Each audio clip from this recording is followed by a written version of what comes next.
ದೇವರಾದ ಯೇಸುಕ್ರಿಸ್ತನ ನಾಮದಲ್ಲಿ ನಿಮ್ಮೆಲ್ಲರಿಗೂ ನನ್ನ ಪ್ರೀತಿಯ ಅಭಿನಂದನೆಗಳು.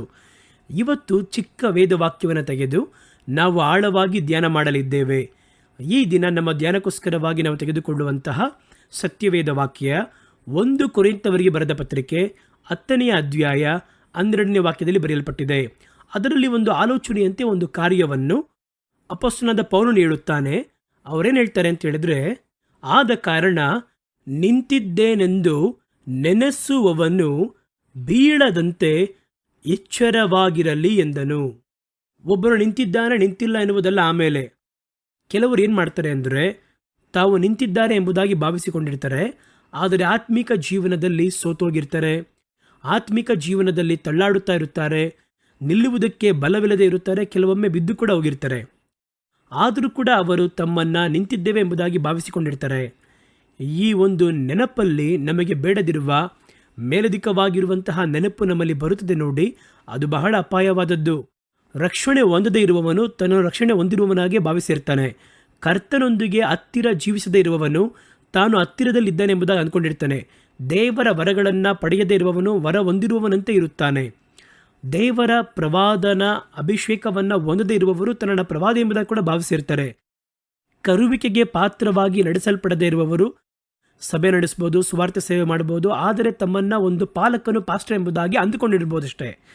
ಆದರೆ ನಾವೇನು ಬೇಕಾದರೂ ಅನ್ಕೊಬೋದು, ಆದರೆ ನಿದರ್ಶನ ಎಂಬುದಾಗಿ ಒಂದು ಕಾರ್ಯ ಉಂಟು. ದೇವರ ನೆನಪು ಎಂಬುದಾಗಿ ಒಂದುಂಟು. ಅದು ಬಹಳ ಮುಖ್ಯ.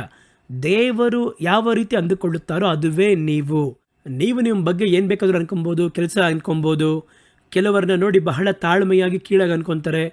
ಅದಕ್ಕೆ ಹೆಸರು ತಾಳ್ಮೆಯಲ್ಲ, ಇನ್ಫೀರಿಯರ್ ಕಾಂಪ್ಲೆಕ್ಸ್. ಅದು ಬಂದು ಒಂದು ತಗ್ಗಿಸುವಂತಹ ಭಾವನೆ ಹೆಂಗೆ ಅಂದರೆ, ನನ್ನಿಂದ ಏನು ಮಾಡೋಕ್ಕಾಗಲ್ಲ, ನನ್ನಿಂದ ಏನು ಓದೋಕ್ಕಾಗಲ್ಲ, ನನ್ನಿಂದ ಈ ಜೀವನದಲ್ಲಿ ಏನು ಮಾಡೋಕ್ಕಾಗಲ್ಲ, ಸಭೆಗೆ ಹೋಗೋಕ್ಕಾಗಲ್ಲ, ನನ್ನಿಂದ ಸೇವೆ ಮಾಡೋಕ್ಕಾಗಲ್ಲ ಎಂಬುದಾಗಿ ತಮ್ಮನ್ನೇ ತಾವು ಬಹಳ ಕಡಿಮೆಗೆ ಎಣಿಸ್ಕೋತಾರೆ. ಇವೆರಡೂ ಕೂಡ ತಪ್ಪೇ. ಸರಿಯಾದ ಭಾವನೆ, ನಮ್ಮ ಕುರಿತಾಗಿರುವ ಸರಿಯಾದ ಭಾವನೆ ಎನ್ನುವಂಥದ್ದು ದೇವರ ಮನದಲ್ಲಿ ನಮ್ಮ ಕುರಿತಾಗಿ ಏನಿಟ್ಟುಕೊಂಡಿದ್ದಾರೋ ಅದುವೇ ನೀವು ನಿಮ್ಮನ್ನು ಒಂದು ವೇಳೆ ಮೇಲಧಿಕವಾಗಿ ಅಂದುಕೊಳ್ಳಬಹುದು. ಇವತ್ತು ನಾವು ನೋಡಬೇಕಾದರೆ ಹಲವು ಕಡೆಗಳಲ್ಲಿ ರಕ್ಷಣೆಯ ಅನುಭವ ಇಲ್ಲದಿರುವಂತಹ ಅನೇಕರು ತಮ್ಮನ್ನು ಸೇವಕರ ಹಾಗೆಯೂ ಒಳ್ಳೆ ಮಹಿಮೆ ತುಂಬಿರುವಂತಹ ದೇವ ಸೇವಕರನ್ನ ಕೊರತೆ ಹೇಳಿ ಅವರನ್ನು ತಿದ್ದುವುದಕ್ಕೆ ಮುಂದಾಗುವ ಹಾಗೆ ತಮ್ಮನ್ನು ತೋರ್ಪಡಿಸಿಕೊಳ್ಳುತ್ತಾರೆ. ಕಾರಣ ಏನು ಗೊತ್ತಾ? ನಮ್ಮ ಮನದಲ್ಲಿರುವಂತಹ ನೆನಪು. ಈ ನೆನಪು ಏನು ಮಾಡುತ್ತದೆ ಅಂದರೆ, ನಾವು ದೊಡ್ಡವರು, ನಮಗೆಲ್ಲ ಗೊತ್ತು, ನಾವೇ ನೀತಿಯ ಕಡೆ ನಿಂತಿದ್ದೇವೆ, ನಮಗೆ ದೇವರ ವಾಕ್ಯ ಗೊತ್ತು, ಇವರೆಲ್ಲ ಒಳಗೆ ನುಗ್ಗಿ ಗೊಂದಲ ಮಾಡ್ತಾ ಇದ್ದಾರೆ. ಈ ರೀತಿ ದೇವರ ಸೇವೆಯಲ್ಲಿ ಕೊರತೆಯಾಗಿರುವಂತಹ ಕಾರ್ಯಗಳು, ತಪ್ಪುಗಳು ಬರಬೇಕಾದ್ರೆ ಅದನ್ನು ಖಂಡಿಸಬಹುದು. ಆದರೆ ಯಾರು ಅದನ್ನು ಖಂಡಿಸಬೇಕು ಎಂಬುದಾಗಿ ಒಂದು ಕಾರ್ಯ ಇರುವಂಥದ್ದಾಗಿದೆ. ಒಳ್ಳೆಯ ಸೇವೆಯನ್ನು ಮಾಡಿ, ಒಳ್ಳೆ ಅಭಿಷೇಕವನ್ನು ಹೊಂದಿ, ಹಲವರನ್ನು ನೀತಿಯ ಒಳಗೆ ನಡೆಸಿ, ಹಲವು ಸಭೆಗಳನ್ನು ನಡೆಸಿ, ಮಂದಿಗಳನ್ನು ಕಾದು, ಸತ್ಯವೇದ ವಾಕ್ಯವನ್ನು ಚೆನ್ನಾಗಿ ಕಲಿತಿರುವಂತಹ ಗಮನಿಸುವವನು, ಒಳ್ಳೆಯ ಆತ್ಮಿಕ ಪ್ರಬುದ್ಧತೆಯ ಅನುಭವ ಇರುವವರು, ಒಬ್ಬ ಪೌಲನ ಹಾಗೆ, ಒಬ್ಬ ಯೋಹನನ ಹಾಗೆ, ಒಬ್ಬ ಯಾಕೋಬ ಪೇತ್ರನ ಹಾಗೆ ಒಳ್ಳೆಯ ಪ್ರಬುದ್ಧ ಆತ್ಮಿಕ ಅನುಭವ ಉಳ್ಳವರು ನಮ್ಮ ಕೊರತೆಗಳನ್ನು ನಮ್ಮನ್ನು ಬೆಟ್ಟು ಮಾಡಿ ತೋರಿಸಿ ಹೇಳ್ಬೋದು. ಆದರೆ ಇವತ್ತು ವಚನಕ್ಕೂ ವಾಕ್ಯಕ್ಕೂ ಸೇವೆಗೂ ಕರುವಿಕೆಗೂ ಅಭಿಷೇಕಕ್ಕೂ ರಕ್ಷಣೆಗೂ ಸಂಬಂಧ ಇಲ್ಲದಿರುವವರೆಲ್ಲರೂ ಕೂಡ ತಮ್ಮನ್ನು ನೀತಿವಂತರೆಂಬುದಾಗಿಯೂ ತಮ್ಮನ್ನು ದೊಡ್ಡ ಸತ್ಯವೇದ ಪಂಡಿತರ ಹಾಗೆ ತೋರಿಸಿಕೊಳ್ಳುತ್ತಿದ್ದಾರೆ. ಅದನ್ನು ನೋಡಬೇಕಾದರೆ ನಗು ಬರ್ತಾ ಇದೆ. ಕಾರಣ ಏನಂತ ಕೇಳುವುದಾದರೆ, ಅವರು ತಮ್ಮನ್ನು ಆ ರೀತಿ ಭಾವಿಸಿಕೊಂಡಿದ್ದಾರೆ. ಹಾಗಾಗಿ ನಮ್ಮ ನೆನಪು ಇದೆ ನೋಡಿ, ಅದು ಮಾರ್ಪಟ್ಟ ನೆನಪುಗಳ ಹಾಗೆ ಒಂದು ಮೇಲಧಿಕವಾಗಿರುವ ಭಾವನೆಯಾಗಿ ಬರುತ್ತದೆ. ಈಗ ಯಾವಾಗಲೂ ನೆನಪು ನಮಗೆ ಬಹಳ ಮುಖ್ಯ. ಆರೋಗ್ಯವಾಗಿರುವ ನೆನಪುಗಳು, ಭಾವನೆಗಳು ಬಹಳ ಮುಖ್ಯ. ಆದರೂ ನಮ್ಮ ನೆನಪುಗಳು ನಿದರ್ಶನವನ್ನು ಅಂಟಿಕೊಂಡೇ ಇರಬೇಕು. ನಿದರ್ಶನ ಅಂದರೆ ಏನಂತ ಗೊತ್ತಾ? ನಿಜವಾದ ಸ್ಥಿತಿ. ಅದಕ್ಕೆ ಹೆಸರು ನಿದರ್ಶನ. ಹಾಗಾಗಿ ನಿಜವಾದ ಸ್ಥಿತಿಗೆ ಹೋಲಿಕೆ ಆಗುವಂತೆ ಇರಬೇಕು ನಮ್ಮ ನೆನಪುಗಳು. ಒಂದು ಇಮ್ಯಾಜಿನೇಷನ್ನಲ್ಲೇ ನಾವು ಇದ್ದುಕೊಂಡು ದೊಡ್ಡ ನೀತಿವಂತರ ಹಾಗೆ ಆಕಾಶಕ್ಕೆ ಹೋದ ರೀತಿಯಲ್ಲಿ ಕಾಲ್ಪನಿಕವಾಗಿರುವ ಬಿಂಬಗಳನ್ನು ಏರ್ಪಡಿಸಿಕೊಂಡರೆ ಮರು ದಿನಗಳಲ್ಲಿ ಅದೇನಾಗುತ್ತೆ ಅಂತ ಹೇಳಿದ್ರೆ, ನೆನಪುಗಳು ಕೆಲವೊಂದು ಬಿಂಬಗಳನ್ನು ಉಂಟು ಮಾಡುತ್ತದೆ. ನೆನಪುಗಳ ಕುರಿತಾಗಿ ಬಹಳ ಗಮನವಾಗಿರಬೇಕು, ಎಚ್ಚರಿಕೆಯಾಗಿರಬೇಕು. ಬೇಡದಿರುವಂತಹ ನೆನಪುಗಳು, ಇಂಥ ಕಾರ್ಯಗಳನ್ನು ನೀವಾಗಿ ರೂಪಿಸಿಕೊಳ್ಳಲು ಪ್ರಯತ್ನ ಮಾಡಿದರೆ ಸ್ವಲ್ಪ ದಿನಗಳಲ್ಲಿ ಆ ನೆನಪುಗಳು ಕೆಲವೊಂದು ಬಿಂಬಗಳನ್ನು ನಮ್ಮಲ್ಲಿ ಉಂಟು ಮಾಡುತ್ತದೆ. ಸತ್ಯವೇದ ವಾಕ್ಯ ಹೇಳುತ್ತದೆ, ಅವರ ನೆನಪುಗಳ ಬಿಂಬಗಳು ನಿತ್ಯವೂ ಕೆಟ್ಟದ್ದಾಗಿ ಇತ್ತು ಎಂಬುದಾಗಿ ದೇವರು ಹೇಳುತ್ತಾರೆ. ಹಾಗಾಗಿ ನೆನಪುಗಳಿಗೆ ಒಂದು ಇಮೇಜ್ ಇದೆ. ಇದೇನು ಮಾಡುತ್ತದೆ ಅಂತ ಕೇಳಿದರೆ, ನಾವು ಅದನ್ನು ಯೋಚನೆ ಮಾಡ್ತಾ ಮಾಡ್ತಾ ನಮ್ಮ ಒಳ ಮನಸ್ಸಲ್ಲಿ ಆಳದಲ್ಲಿ ತಂಗಿ ಇದುವೇ ನೀನು ಎಂಬುದಾಗಿ ಒಂದು ಕಲ್ಪನೆಯ ಬಿಂಬವನ್ನು ನಮ್ಮಲ್ಲಿ ಉಂಟು ಮಾಡಲು ಆರಂಭಿಸುತ್ತದೆ. ಅದರ ನಂತರ ಪ್ರಾರ್ಥನೆ ಮಾಡಬೇಕಾದ್ರೆ ದೇವ ದರ್ಶನವನ್ನು ಕಾಣುವ ರೀತಿ, ಕರ್ತನು ನಮ್ಮ ಬಳಿ ಮಾತಾಡುವ ರೀತಿಯಲ್ಲಿ, ಪರಲೋಕವನ್ನು ನೋಡಿದ ರೀತಿಯಲ್ಲಿ, ಯೇಸು ನಡೆಯುವ ಹಾಗೆ ಹಲವು ಬಿಂಬಗಳು ನಮಗೆ ಉದ್ಭವವಾಗುತ್ತವೆ. ಇವೆಲ್ಲ ಸೈಕಾಲಜಿಕಲ್ ಆಗಿ ಉದ್ಭವವಾಗುವಂತಹ ಎಫೆಕ್ಟ್ಸ್. ಅದಕ್ಕೂ ನಿಜವಾಗಿರುವ ಪ್ರವಾದನೆಗೂ ಏನು ವ್ಯತ್ಯಾಸ ಅಂತ ನೋಡುವುದಾದರೆ, ಮನ ಕಲ್ಪನೆಗಳಿಗೆ ಉಂಟಾದಂತಹ ಬಿಂಬಗಳು, ಮನ ಕಲ್ಪನೆಯಲ್ಲಿ ಉಂಟಾಗಿರುವಂತಹ ನೀವು ಹೇಳಿದ ಕಾರ್ಯಗಳು ಹೊರ ಜಗತ್ತಲ್ಲಿ ನಡೆಯೋದಿಲ್ಲ. ಆದರೆ ಪ್ರವಾದನೆ ಎಂದರೆ ದೇವರು ನಮಗೆ ಪ್ರಕಟಿಸಿ ತೋರಿಸಿರುವ ಕಾರ್ಯಗಳು ಹೇಳಿದ ಹಾಗೆ ನಡೆಯಬೇಕು. ಒಬ್ಬರು ನನ್ನ ನಾಮದಲ್ಲಿ ಪ್ರವಾದನೆಯನ್ನು ಹೇಳಿ ಅದು ನಡೆಯದೆ ಹೋದರೆ ನೀನು ಅವನಿಗೆ ಭಯಪಡಬೇಡ, ನಾನು ಅವನನ್ನು ಕಳುಹಿಸಲಿಲ್ಲ ಎಂಬುದಾಗಿ ದೇವರು ನಮಗೆ ಹೇಳಿಕೊಟ್ಟಿದ್ದಾರೆ. ಹಾಗಾಗಿ ನೆನಪುಗಳು ಎನ್ನುವ ವಿಷಯದಲ್ಲಿ ಬಹಳ ಗಮನವಾಗಿ ದೇವರ ಮಕ್ಕಳು ನಡೆದುಕೊಳ್ಳಬೇಕಾಗಿರುವುದು ಅಗತ್ಯತೆ. ನಮ್ಮ ಜೀವನದ ಓಟದಲ್ಲಿ ಒಂದು ವೇಳೆ ಸೇವೆ ಮಾಡ್ಬೋದು, ಅಥವಾ ಒಂದು ಸಭೆಗೆ ಹೋಗ್ಬೋದು, ಒಂದು ವಿಶ್ವಾಸಿಯಾಗಿ ನಿಮ್ಮ ಜೀವಿತವನ್ನು ಆರಂಭಿಸಿರಬಹುದು. ಆದರೆ ನೀವು ಪ್ರತಿ ಬಾರಿ ಕೂಡ ನಿಮ್ಮ ಆತ್ಮಿಕ ಜೀವನ, ಕರ್ತನಿಗೂ ನಿಮಗೂ ನಡುವೆ ಇರುವಂತಹ ಸಂಬಂಧ, ನೀವು ದೇವರ ಸೇವೆಯಲ್ಲಿ ಮಾಡಬೇಕಾಗಿರುವಂತಹ ಕಾರ್ಯಗಳೆಲ್ಲವೂ ಕೂಡ ನಿಧಾನಿಸಿ ನೋಡಬೇಕು. ಕೆಲವರನ್ನು ನೋಡಬೇಕಾದರೆ ಕುಳಿತುಕೊಳ್ಳುವುದಕ್ಕೆ ಸಮಯ ಇರಲ್ಲ, ಪ್ರಾರ್ಥನೆ ಮಾಡ್ತಾರೆ. ಆದರೆ ಪ್ರಾರ್ಥನೆ ಪೂರ್ತಿಯಾಗಿ ದೇಶಕ್ಕಾಗಿ ಮಾಡ್ತೀನಿ, ಸೇವೆಗಾಗಿ ಮಾಡ್ತೀನಿ, ಅವನಿಗೆ ಮಾಡ್ತೀನಿ ಎಲ್ಲ ಮಾಡ್ತಾರೆ, ಒಳ್ಳೆಯದು. ಆದರೆ ನಿಮ್ಮನ್ನು ಪರಿಶೋಧಿಸಿ ಆಗಾಗ ತಿಳಿದುಕೊಳ್ಳಬೇಕಾಗಿರುವುದು ಅಗತ್ಯತೆ.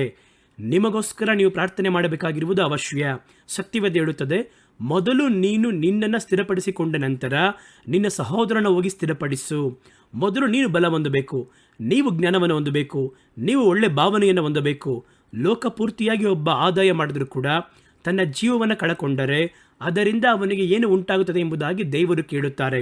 ಇದರಲ್ಲಿ ನೀವು ಮುಖ್ಯವಾಗಿ ಗಮನಿಸಬೇಕಾಗಿರುವ ಕಾರ್ಯ, ಲೋಕಪೂರ್ತಿಯಾಗಿ ಆದಾಯ ಅಂತ ಹೇಳಿದ್ರೆ ಹಣವನ್ನು, ಕಾಸನ್ನು ಕೂಡಿಸುವುದ್ರ ಬಗ್ಗೆ ಹೇಳ್ತಾ ಇಲ್ಲ. ನೀವು ಸೇವೆ ಮಾಡ್ತೀನಿ ಅಂತ ಹೇಳಿ ಲೋಕದಲ್ಲಿರುವಂತಹ ಎಲ್ಲ ಮನುಷ್ಯರನ್ನು ಆದಾಯ ಮಾಡಿದರೂ ಕೂಡ ನಿಮ್ಮ ಪ್ರಾಣವನ್ನು ಕಳಕೊಂಡರೆ, ನಿಮ್ಮ ಪರ್ಸನಲ್ ಜೀವಿತದಲ್ಲಿ, ಆತ್ಮಿಕ ಜೀವನದಲ್ಲಿ ದೇವರು ಬಯಸುವಂತಹ ಒಂದು ಜೀವಿತವನ್ನು ಜೀವಿಸಲಾಗದೆ ಹೋದರೆ ನಮ್ಮ ಪ್ರಾಣವನ್ನು ಕಳಕೊಳ್ಳಬೇಕಾಗುತ್ತದೆ. ನಮ್ಮಿಂದ ನಡೆಸಲ್ಪಟ್ಟವನು ಪರಲೋಕ ಕೊಟ್ಟೋಗ್ತಾನೆ. ಅವರು ದೇವರ ಸಮ್ಮುಖದಲ್ಲಿ ಆರಾಧನೆ ಮಾಡ್ತಾ ಇರ್ತಾರೆ. ನಾವಾದರೂ ಒಳಗೆ ಹೋಗಲು ಆಗದ ಹಾಗೆ ದೇವರ ಚಿತ್ತವನ್ನು ಮಾಡದೇ ಇರೋದ್ರಿಂದ ದೇವರ ಸಮ್ಮುಖವನ್ನು ಬಿಟ್ಟು ತಳ್ಳಲ್ಪಟ್ಟು ಹೋಗುವಂತಹ ಪರಿಸ್ಥಿತಿ ಬರ್ಬೋದು. ಮತ್ತೆ 7ನೇ ಅಧ್ಯಾಯದಲ್ಲಿ ಹೇಳುವ ರೀತಿಯಲ್ಲಿ ಕರ್ತನ ಸಂದರ್ಭದಲ್ಲಿ ಧರ್ಮವನ್ನು ಮೀರಿ ನಡೆಯುವವರೇ ತೊಲಗಿರಿ ಎಂಬುದಾಗಿ ಹೇಳಬಹುದು. ಆದ್ದರಿಂದ ಒಬ್ಬ ಒಳ್ಳೆಯ ದೇವ ಮನುಷ್ಯನು, ಅವರು ಸೇವಕರಾಗಿದ್ದರೂ ಸರಿ, ವಿಶ್ವಾಸಿಯಾಗಿದ್ದರೂ ಸರಿ, ಆಗಾಗ ತನ್ನ ಆತ್ಮಿಕ ಜೀವನವನ್ನು ಸ್ವಪರೀಕ್ಷೆಯನ್ನು ಮಾಡಿ ನೋಡಬೇಕು. ಆಗಲೇ ಗೊತ್ತಾಗೋದು, ನಾನು ನಿಂತಿದ್ದೇನ, ತಳ್ಳಾಡ್ತಾ ಇದ್ದೀನ, ಬಲಹೀನನಾಗಿದ್ದೀನ, ಬೀಳುವುದಕ್ಕೆ ಹತ್ತಿರ ಇದ್ದೀನ ಅಥವಾ ಬಿದ್ದೋಗಿದ್ದೀನ. ಇಷ್ಟೊಂದು ವಿಷಯ ಯಾವಾಗ ಒಬ್ಬ ವ್ಯಕ್ತಿ ಗೊತ್ತಾಗುತ್ತೆ ಅಂತ ಹೇಳಿದ್ರೆ ಸ್ವಪರೀಕ್ಷೆ ಅಗತ್ಯ. ಡಾಕ್ಟರ್ ಬಿಲ್ಲಿ ಗ್ರಹಾಮ್ ತಮ್ಮ ಅನುಭವದಲ್ಲಿ ಒಂದು ಕಾರ್ಯವನ್ನು ಹೇಳ್ತಾರೆ. ಅವರೆಷ್ಟೋ ದೊಡ್ಡ ದೇವ ಮನುಷ್ಯರು ನೋಡಿ, ಪ್ರಪಂಚಾದ್ಯಂತ ಲಕ್ಷಗಟ್ಟಲೆ ಜನಗಳನ್ನು ದೇವರ ರಕ್ಷಣೆಯಲ್ಲಿ ಮುನ್ನಡೆಸಿದ ಒಬ್ಬ ದೇವ ಮನುಷ್ಯನು. ಇವರು ಹೇಳುತ್ತಾರೆ, ಪ್ರತಿದಿನವೂ ರಾತ್ರಿ ಮಲಗಲು ಹೋಗುವ ಮುನ್ನ ಹಾಸಿಗೆ ಪಕ್ಕದಲ್ಲಿ ಮೊಣಕಾಲೂರಿ ನಾನು ನನ್ನ ಆತ್ಮಿಕ ಜೀವಿತವನ್ನು ತಿರುಗಿ ನೋಡ್ತೀನಿ. ಯಾವ ಸ್ಥಳದಲ್ಲಿ ತಪ್ಪು ಮಾಡಿದೆ, ಯಾವ ಸ್ಥಳದಲ್ಲಿ ಬಲಹೀನವಾಗಿ ನಡೆದೆ, ಯಾವ ಸ್ಥಳದಲ್ಲಿ ದೇವರಿಗೆ ಪ್ರಿಯವಿಲ್ಲದ ಕಾರ್ಯವನ್ನು ಮಾಡಿದೆ ಎಂಬುದಾಗಿ ನಾನು ನನ್ನನ್ನು ಸ್ವಪರೀಕ್ಷೆ ಮಾಡಿ ನೋಡ್ತೇನೆ. ಇದನ್ನು ನನ್ನ ಆತ್ಮಿಕ ಜೀವನದ ಆರಂಭದಿಂದಲೂ ಸುದೀರ್ಘವಾಗಿ ಕೈಗೊಳ್ಳುತ್ತಿರುವಂತಹ ಕೊನೆಯವರೆಗೂ ಕೈಗೊಳ್ಳುತ್ತೇನೆ ಎಂಬುದಾಗಿ ಅವರು ಹೇಳ್ತಾರೆ. ಆ ರೀತಿ ನಾನು ಬಂದು ಮೊಣಕಾಲೂರಬೇಕಾದ್ರೆ ನಾನು ಮೊದಲು ಆರಂಭಿಸಿ ಪ್ರಾರ್ಥನೆ ಮಾಡ್ತೀನಿ. ನನ್ನ ಕುರಿತಾಗಿ ಸ್ವಪರೀಕ್ಷೆ ಮಾಡ್ತೀನಿ.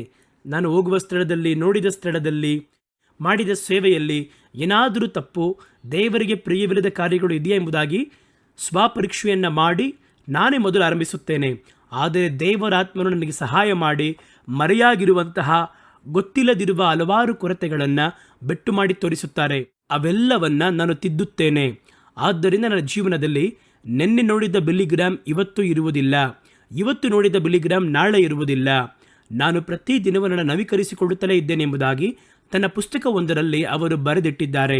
ಅದೇ ರೀತಿ ನಾವೆಲ್ಲರೂ ಏನು ಮಾಡಬೇಕು, ಸೇವೆ ಎಷ್ಟೇ ಇರಲಿ, ನಮಗೆ ಹಲವಾರು ಜವಾಬ್ದಾರಿಗಳು ಇರಲಿ, ಕುಟುಂಬ ಇರಲಿ, ಕೆಲಸ ಇರಲಿ, ಒಂದು ಆತ್ಮೀಕ ಕಾರ್ಯದಲ್ಲಿ, ಒಂದು ಪ್ರತ್ಯೇಕ ಓಟದಲ್ಲಿ ಹಾಗೇ ನಿಲ್ಲುತ್ತಾ ಅದರ ಕುರಿತೇ ನಾವು ಸ್ವಾರ್ಥವಾಗಿ ಒಂದು ಸಂತೋಷವನ್ನು ಪಡುತ್ತಾ ಸ್ವತೃಪ್ತಿಯನ್ನು ಪಡುತ್ತಾ ನಿಲ್ಲಬಾರದು.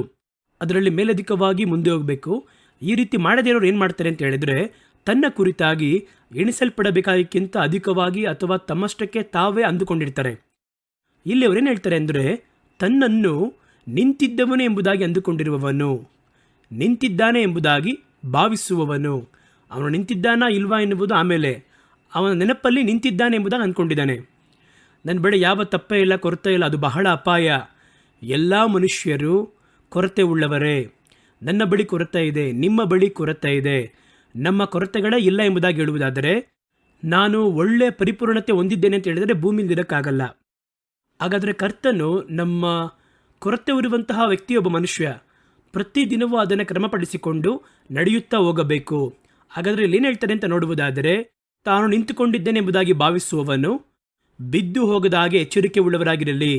ಏಕೆಂದರೆ ಆತ್ಮಿಕವಾದ ಓಟದಲ್ಲಿ, ಆತ್ಮಿಕವಾದ ಜೀವನದಲ್ಲಿ ಬೀಳುವಿಕೆ ಎನ್ನುವುದು ಆಗಾಗ ನಡೆಯುವಂತಹ ಒಂದು ಕಾರ್ಯ ಹಲವರ ಜೀವನದಲ್ಲಿ. ಆ ಬೀಳುವಿಕೆ ಎಲ್ಲಿಂದ ಬೀಳುತ್ತದೆ ಎಂಬುದಾಗಿ ಇದೆ ನೋಡಿ. ನಮ್ಮ ಶಾರೀರಿಕವಾಗಿರುವಂತಹ ಜೀವಿತ ಕೂಡ ಬೀಳುವಿಕೆ ಎನ್ನುವಂಥದ್ದು ನಿರಂತರವಾಗಿ ನಡೆಯುವಂಥ ಒಂದು ಕಾರ್ಯವಾಗಿದೆ. ಆದರೆ ಎಲ್ಲಿಂದ ಬೀಳುತ್ತೇವೆ ಎನ್ನುವುದನ್ನಿಟ್ಟೆ ಅದರ ಪರಿಣಾಮಗಳು ಲೆಕ್ಕಿಸಲ್ಪಡುತ್ತವೆ. ಮಗುವಿನ ಪ್ರಾಯವಿರುವಾಗ ನಾವು ನಡೆಯುವುದಕ್ಕೆ ಪ್ರಯತ್ನ ಮಾಡ್ತೀವಿ, ಆಗ ತಳ್ಳಾಡುತ್ತಾ ಕೆಳಗೆ ಬೀಳುತ್ತೇವೆ. ನೋಡ್ತೀವಿ ಪೇರೆಂಟ್ಸ್ ಇಲ್ಲ ಎಂಬುದಾಗಿ ನೋಡಿದ ಕೂಡಲೇ ಮತ್ತೆ ಗೋಡೆಯನ್ನು ಹಿಡಿದು ಏಳುವುದಕ್ಕೆ ನೋಡ್ತೀವಿ. ಮಗು ಏನು ಮಾಡುತ್ತೆ ಅಂತ ನೋಡಿ. ಒಂದು ತಾಯಿ ಪಕ್ಕದಲ್ಲಿದ್ದರೆ ಕೆಳಗೆ ಬಿದ್ದರೆ ಅಳುತ್ತೆ. ಪಕ್ಕದಲ್ಲಿ ಯಾರೂ ಇಲ್ಲ ಅಂದರೆ ಬಿದ್ದಂತಹ ಮಗು ಅಳೋದಿಲ್ಲ. ಸುತ್ತಮುತ್ತ ನೋಡಿ ಮತ್ತೆ ಗೋಡೆ ಹಿಡಿದು ನಿಲ್ಲುತ್ತೆ. ನಿಂತು ಮತ್ತೆ ನಡೆಯುತ್ತೆ, ಮತ್ತೆ ಬೀಳುತ್ತೆ, ಮತ್ತೆ ನಡೆಯುತ್ತೆ. ಆ ಬೀಳುವಿಕೆ ಒಳ್ಳೆಯದು. ಅದು ಬಿದ್ದು ಬಿದ್ದು ಪ್ರಯತ್ನ ಮಾಡುವುದಕ್ಕೆ ತನ್ನ ಮನಸ್ಸನ್ನು ಸಿದ್ಧಪಡಿಸಿಕೊಳ್ಳುತ್ತದೆ. ಈ ಒಂದು ಬೀಳುವಿಕೆಯಲ್ಲಿ ಮಗು ಬಿದ್ದರೆ ನೀವು ಬೇಕಾದ್ರೆ ಗಮನಿಸಿ ನೋಡಿ, ಪೆಟ್ಟು ಬೀಳುವುದಿಲ್ಲ. ಹಲವು ಕಡೆಗಳಲ್ಲಿ ಬಹಳ ಆಶ್ಚರ್ಯವಾಗಿರುತ್ತೆ. ಬಹಳ ಸಂದೇಶ ನೋಡ್ತೀರಾ, ವಿಮಾನದ ಆಪತ್ತು ನಡೆದೆಲ್ಲ ಸತ್ತೋಗಿರ್ತಾರೆ, ಮಗು ಮಾತ್ರ ಜೀವಂತವಾಗಿರುತ್ತೆ. ಮಗು ಬೇಳಿಂದ ಕೆಳಗೆ ಬಿದ್ದ ಕೂಡ ಏನು ಮುಗ್ದೋಯ್ತು ಕತೆ ಅನ್ಕೊತೀವಿ, ಮಕ್ಕಳಿಗೆ ಏನೂ ಆಗಲ್ಲ. ಏಕೆಂದರೆ ಮಕ್ಕಳು ಇದು ಆತ್ಮಿಕ ಕಾರ್ಯದಲ್ಲಿ ಯೋಚನೆ ಮಾಡಿ ನೋಡಿ, ಸ್ವಲ್ಪ ವ್ಯತ್ಯಾಸವಾಗಿರುತ್ತೆ. ಮಕ್ಕಳ ಪ್ರಾಯದಲ್ಲಿ ಅವರು ಆಗಾಗ ಕೆಳಗೆ ಬೀಳುತ್ತಾರೆ, ಬಿದ್ದವರು ಮತ್ತೆ ಏಳುತ್ತಾರೆ. ಅವರು ನಿಂತಿರುವ ಸ್ಥಳದಿಂದ ಕೆಳಗೆ ಬೀಳ್ತಾರೆ, ಪೆಟ್ಟು ದೊಡ್ಡದಾಗಿ ಬೀಳಲ್ಲ. ಒಬ್ಬ ಮನುಷ್ಯನು ನಿಲ್ಲುವ ಸ್ಥಳದಿಂದ ಕೆಳಗೆ ಬೀಳಬೇಕಾದ್ರೆ ಪೆಟ್ಟು ಬಲವಾಗಿ ಬೀಳಲ್ಲ. ಬೀಳುವಿಕೆಯಲ್ಲಿ ಹಲವಾರು ವಿಚಾರ ಉಂಟು. ಒಂದು, ಅವರ ವಯಸ್ಸಿದೆ. ಒಬ್ಬ ಯೌವನಸ್ಥ ಕೆಳಗೆ ಬಿದ್ದರೆ ಸ್ವಲ್ಪ ಸಮಯದಲ್ಲಿ ಅಥವಾ ಸ್ವಲ್ಪ ದಿನಗಳಲ್ಲಿ ಗುಣವಾಗುತ್ತಾನೆ. ಒಬ್ಬ ವಯಸ್ಸಾಗಿರುವವನು ಬಾತ್ರೂಮ್ನಲ್ಲಿ ಬಿದ್ದರೂ ಕೂಡ ಮರಣವನ್ನು ಹೊಂದುವುದಕ್ಕೆ ಸಾಧ್ಯತೆ ಇದೆ. ಯಾವ ವಯಸ್ಸಲ್ಲಿ ಕೆಳಗೆ ಬೀಳುತ್ತೇವೆ ಎನ್ನುವುದಿದೆ, ಎಲ್ಲಿಂದ ಬೀಳುತ್ತೇವೆ ಎನ್ನುವುದು ಕೂಡ ಇದೆ. ಇವೆರಡನ್ನೂ ನೀವು ನಿಮ್ಮ ಗಮನದಲ್ಲಿಟ್ಟುಕೊಳ್ಳಬೇಕು. ಆತ್ಮಿಕ ಜೀವನದ ಆರಂಭ ಸ್ಥಿತಿಯಲ್ಲಿ ಒಂದು ಮಗುವಿನ ಹಾಗೆ ಅವಾಗ ತಾನೇ ಬಂದಿರ್ತಾರೆ ಅಂತ ಹೇಳಿದ್ರೆ ಚಿಕ್ಕ ಚಿಕ್ಕ ತಪ್ಪುಗಳು ಬರುತ್ತೆ. ಚಿಕ್ಕ ಚಿಕ್ಕ ಆತ್ಮಿಕ ಕಾರ್ಯಗಳನ್ನು ಕ್ರಿಯಾತ್ಮಕವಾಗಿ ಕಾರ್ಯಕ್ಕೆ ತರಬೇಕಾದರೆ ಕೆಲವೊಂದು ಸಮಸ್ಯೆಗಳು ಎದುರಾಗುತ್ತೆ. ಅಯ್ಯೋಯ್ಯೋ ಇದು ಪಾಪ, ಇದು ತಪ್ಪು ಅಂತ ಹೇಳಿ ಬಿದ್ದೋದೆ ಎಂಬುದಾಗಿ ನೀವು ಕೆಳಗೆ ಬೀಳಬಾರ್ದು, ಕೂರಬಾರ್ದು. ಆ ರೀತಿ ಕೂತರೆ ಆ ಮಗು ಅಂಗವೈಕಲ್ಯತೆ ಉಂಟಾಗುತ್ತದೆ. ಹಂಗಂದ್ರೆ ಏನಂತ ಗೊತ್ತಲ್ವಾ ನಿಮಗೆ?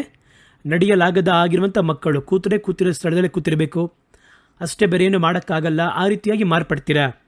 ಹಾಗಾದರೆ ಜೀವನದಲ್ಲಿ ನಾವು ಈ ಸ್ಥಳದಲ್ಲಿ ಹೇಳ್ಪಡುವಂಥ ಈ ಒಂದು ಮಾತು ಆತ್ಮಿಕ ಜೀವನದಲ್ಲಿ ನಡೆಯುವಂಥ ಒಂದು ಅನುಭವವೇ ಬೀಳುವಿಕೆ ಎನ್ನುವಂಥದ್ದು.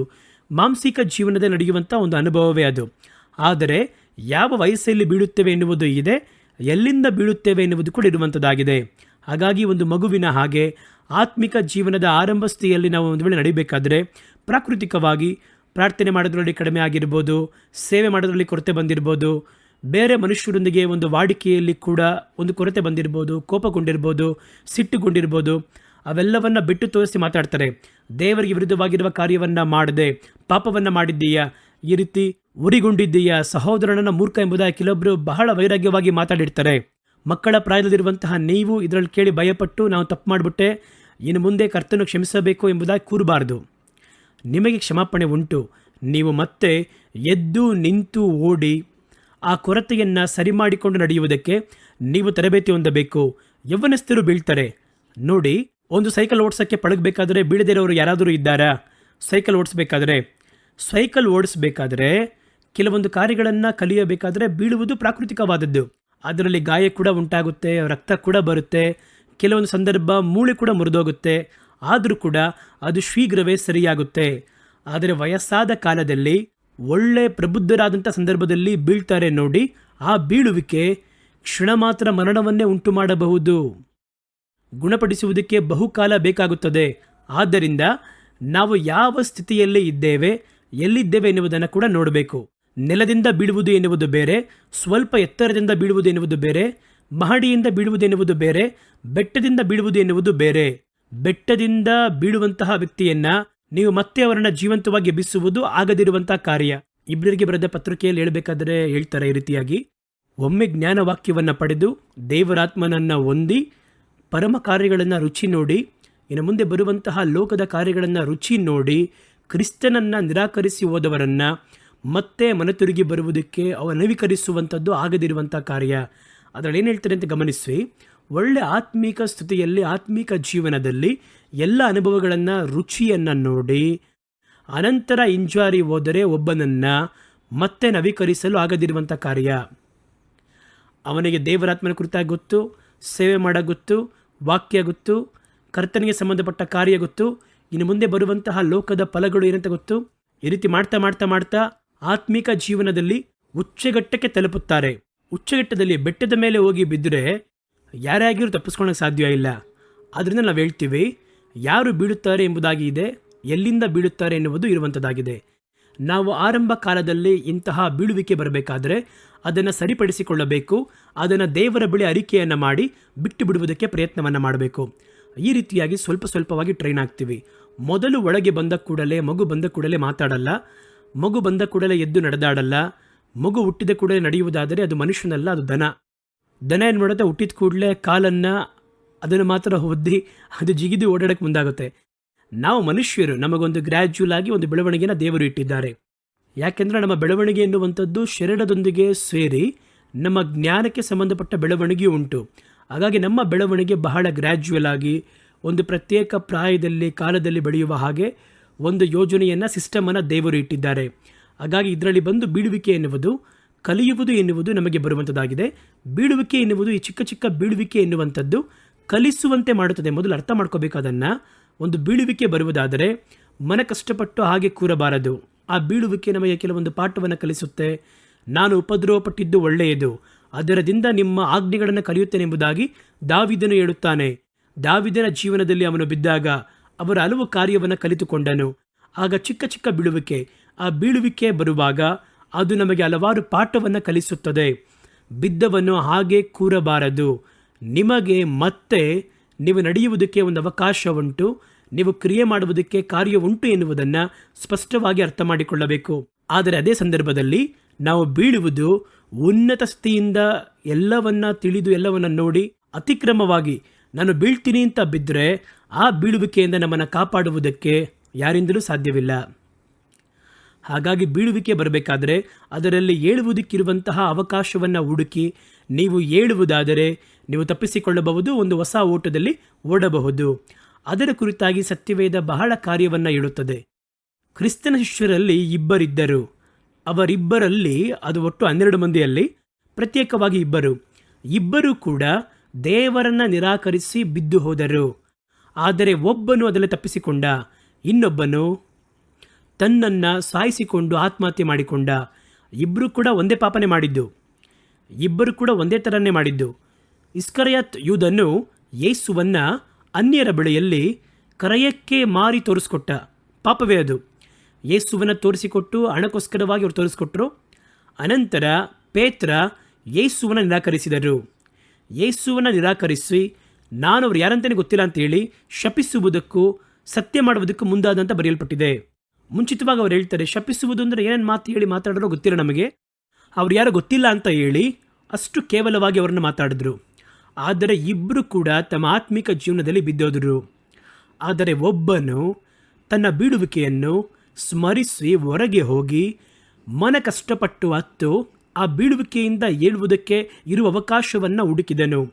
ಮತ್ತೊಬ್ಬನು ಬಿದ್ದ ಕೂಡಲೇ ಅವನು ಸೈತಾನನಿಂದ ವಂಚನೆಗೆ ಒಳಗಾಗಿ ಇನ್ನು ಮುಂದೆ ಪಾಪ ವಿಮೋಚನೆ ಸಿಗುವುದಿಲ್ಲ, ನಿನ್ನ ಪಾಪ ಕ್ಷಮಿಸಲ್ಪಡುವುದೇ ಇಲ್ಲ, ನಿರ್ದೋಷವಾದ ರಕ್ತವನ್ನು ನೀನು ತೋರಿಸಿಕೊಟ್ಟೆ ಎಂಬುದಾಗಿ ಹೇಳಿ ಅವನ ಹೃದಯವನ್ನು ಮನಕಷ್ಟಕ್ಕೆ ಒಳಪಡಿಸಿ ಅವನನ್ನು ಪರಿಪೂರ್ಣವಾಗಿ ಆತ್ಮಹತ್ಯೆಗೆ ಒಳಗಾಗುವಂತೆ ಪ್ರೇರೇಪಿಸಿತು. ನೋಡ್ರಿ, ಯೂದಾಸನು ಒಂದು ವೇಳೆ ಆಗ ಪ್ರಾರ್ಥನೆ ಮಾಡಿದರೆ ಅವನ ಪಾಪ ಕ್ಷಮಿಸಲ್ಪಡ್ತಿತ್ತಾ ಎಂಬುದಾಗಿ ಕೇಳಿದರೆ ಖಂಡಿತವಾಗಿ ಕ್ಷಮಿಸಲ್ಪಡ್ತಾ ಇತ್ತು. ಅವನ ಪಾಪ ಖಂಡಿತವಾಗಿ ಕ್ಷಮಿಸಲ್ಪಡ್ತಾ ಇತ್ತು. ಅವರು ತೋರಿಸಿಕೊಟ್ರು. ಇದೇ ರೀತಿ ತೋರಿಸಿಕೊಟ್ಟವರು ಇವತ್ತು ನಮ್ಮ ಜೀವನದಲ್ಲಿ ಎಷ್ಟೋ ಮಂದಿ ಇದ್ದಾರೆ ಗೊತ್ತಾ. ಅವರು ಬಂದು ಕ್ಷಮಾಪಣೆ ಕೇಳಿದರೆ ದೇವರು ಕ್ಷಮಿಸುವುದಕ್ಕೆ ದೊಡ್ಡ ಮನಸ್ಸುಳ್ಳವರಾಗಿದ್ದಾರೆ. ಆದರೆ ಇಸ್ಕರಿಯೋತ್ ಯೂದನ ಒಂದು ಬೀಳುವಿಕೆ ಸ್ವಲ್ಪ ವ್ಯತ್ಯಾಸವಾದದ್ದು. ಅವನು ಬೀಳುವುದಕ್ಕಿಂತ ಮುಂಚಿತವಾಗಿ ಸೈತಾನನು ಅವನೊಳಗೆ ಒಳ ಹೊಕ್ಕಿದನು ಎಂಬುದಾಗಿ ಸತ್ಯವೇದ ಹೇಳುತ್ತದೆ. ಎಲ್ಲರೂ ಕೂತಿದ್ದಾರೆ ಕರ್ತನ ಭೋಜನ ಪಂಕ್ತಿಯಲ್ಲಿ. ಕರ್ತನ ಭೋಜನ ಪಂಕ್ತಿಯಲ್ಲಿ ಯೂದಾಸನಲ್ಲಿ ಬರ್ತಾನೆ.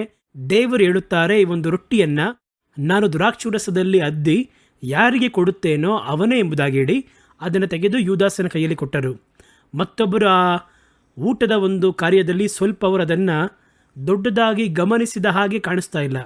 ಇದನ್ನು ತೆಗೆದ ಕೂಡಲೇ ಅವನು ಅದನ್ನು ಪಡ್ಕೊಂಡ ನೋಡಿ. ಪಡೆದ ಕೂಡಲೇ ವಾಕ್ಯ ಹೇಳುತ್ತದೆ, ಸೈತಾನನು ಒಳಗೆ ಒಕ್ಕಿದನು ಎಂಬುದಾಗಿ. ಸೈತಾನನು ಒಳಗೆ ನುಗ್ಗಿದರಿಂದಲೇ ಅವನು ಒಂದು ಪಾಪವನ್ನು ಮಾಡಿದಾಗ ಆ ಪಾಪದ ಒಂದು ಭಾವನೆ, ಅಪರಾಧ ಪ್ರಜ್ಞೆಯನ್ನು ಹೃದಯದಲ್ಲಿ ಕೊಟ್ಟು ಇನ್ನು ಮುಂದೆ ಬಿಡುಗಡೆನೇ ಇಲ್ಲ. ಶಿಷ್ಯರ ಮುಖದಲ್ಲಿ ನೀನು ಹೆಂಗೆ ಮತ್ತೆ ನೋಡ್ತೀಯಾ? ಯೇಸುವಿನ ಮುಖವನ್ನು ಮತ್ತೆ ಹೆಂಗೆ ನೋಡ್ತೀಯ ನೀನು? ಈ ರೀತಿಯಾಗಿ ಇದನ್ನು ಹೇಳಿ ದೊಡ್ಡ ಅವಮಾನವಾಗಿರುತ್ತೆ ಎಂಬುದಾಗಿ ಮನ ಒಂದು ಗೊಂದಲಕ್ಕೆ ಒಳಪಡಿಸಿ ಇವನು ಮನ ತಿರುಗುವುದಕ್ಕೆ ಬೇಕಾಗಿರುವ ದಾರಿಯನ್ನು ನೋಡಲು ಬಿಡದಂತೆ ಅದುವೇ ಮುಖ್ಯ. ನೀವು ಬಿದ್ದರೆ ಒಂದು ವೇಳೆ ಬೀಳುವ ಸಂದರ್ಭ ಬಂದರೆ ಖಂಡಿತ ಬರುತ್ತದು, ಚಿಕ್ಕ ಚಿಕ್ಕ ಬೀಳುವಿಕೆ ಬರುತ್ತೆ. ಆದರೆ ಅದರಲ್ಲಿ ಮನ ಸೋತು ಹೋಗುವಂತೆ ಮಾಡುವುದಕ್ಕೆ ಸೈತಾನ ಕ್ರಿಯೆ ಮಾಡಬೇಕಾದ್ರೆ ನೀವು ಗಮನವಾಗಿರಬೇಕು. ಒಬ್ಬನು ಬೀಳಲು ಮುಂದಾದರೆ ಹೇಳುವುದಕ್ಕೆ ಇರುವಂಥ ಅವಕಾಶ ಏನೆನ್ನುವುದನ್ನು ಹುಡುಕಬೇಕು. ಬಿದ್ದೋದ್ವಿ ಇನ್ನು ಮುಂದೆ ಅಷ್ಟೇ ಎಂಬುದಾಗಿ ಹೇಳಿ ಕುಳಿತುಕೋಬಾರದು. ಕರ್ತನು ತಮ್ಮ ರಕ್ತದಿಂದ ನಮ್ಮನ್ನು ತೊಳೆಯುವುದಕ್ಕೂ ನಮ್ಮ ಬಲಹೀನತೆಯನ್ನು ಅರಿತವರಾಗಿದ್ದಾರೆ. ಅದನ್ನು ಅರ್ಥ ಮಾಡಿಕೊಳ್ಳಬೇಕು. ಇವನು ಕೂಡ, ಯೂದಾಸ್ ಕಾರಿಯೋತ್ ಕೂಡ ಅಲ್ಲಿ ಬಿಡಿಸಲ್ಪಡುವುದಕ್ಕೆ, ಕ್ಷಮಿಸುವುದಕ್ಕೆ ಅವಕಾಶ ಇತ್ತು. ಅಲ್ಲಿ ನೀವು ಹೇಳಿ ಅವರೋ ಕೇಳ್ತಾರೆ ಅಂತ ಇಟ್ಕೊಳ್ಳಿ, ಅಯ್ಯೋ ದೇವರೇ, ಇವನು ಹೊರಗಡೆ ಹೋಗಿ ಒಂದು ಪಾಪವನ್ನು ಮಾಡಿ ಎಲ್ಲೋಗಿ ನಿಂತರು ಎಂಬುದಾಗಿ ನೋಡುವುದಾದರೆ ನೇರವಾಗಿ ಯಾಜಕರ ಬಳಿ ಹೋಗಿ ನಿಂತ, ಪ್ರಧಾನ ಯಾಜಕರ ಬಳಿ ಹೋಗಿ ನಿಂತ. ಅದೇ ಅವನು ಮಾಡಿದ ದೊಡ್ಡ ತಪ್ಪು. ಅಲ್ಲೋಗಿ ಅವರ ಬಳಿ ಹೋಗಿ ಅರಿಕೆ ಮಾಡ್ತಾವನು ನೋಡಿ. ಒಂದು ಪಾಪ ಅರಿಕೆ ಎಲ್ಲಿ ಮಾಡಬೇಕು ಅಂತಿದೆ ಅಲ್ವಾ? ಪಾಪ ಅರಿಕೆಯನ್ನು ಕೆಲವೊಬ್ಬರು ಎಲ್ಲೆಲ್ಲೋ ಹೋಗಿ ಅರಿಕೆ ಮಾಡ್ತಾ ಇರ್ತಾರೆ. ಸ್ನೇಹಿತರ ಬಳಿ ಹೋಗಿ ಹೇಳ್ತಾರೆ, ನೋಡು ನೆನೆ ಇಂಥ ಒಂದು ಪಾಪವನ್ನು ಮಾಡಿದೆ, ಆ ರೀತಿ ಒಂದು ಕಾರ್ಯವನ್ನು ಮಾಡಿದೆ ಅಂತ ಈ ರೀತಿ ಹೇಳ್ತಾರೆ. ಯಾರಾದರೂ ಒಬ್ಬನಿಗೆ ಪಾಪ ಮಾಡಿ ಅವನ ಬಳಿ ಅರಿಕೆ ಮಾಡಿದ್ರು ಕೂಡ ಒಂದು ಲಾಜಿಕ್ ಇದೆ ಅದರಲ್ಲಿ. ಇವನು ಮಾಡಿದ ಪಾಪ, ಈ ಪಾಪ ಮಾಡಿದ ಕೂಡಲೇ ಯೇಸುವನ್ನು ಶಿಲುಬೆಯಲ್ಲಿ ಜಡಿಯುತ್ತಾರೆ ಎಂಬುದಾಗಿ ತಿಳಿದ ಕೂಡಲೇ 30 ಬೆಳ್ಳಿ ನಾಣ್ಯಗಳನ್ನು ತೆಗೆದುಕೊಂಡವನಾಗಿ ನೇರವಾಗಿ ಪ್ರಧಾನ ಯಾಜಕರನ್ನು ಭೇಟಿ ಮಾಡ್ದ.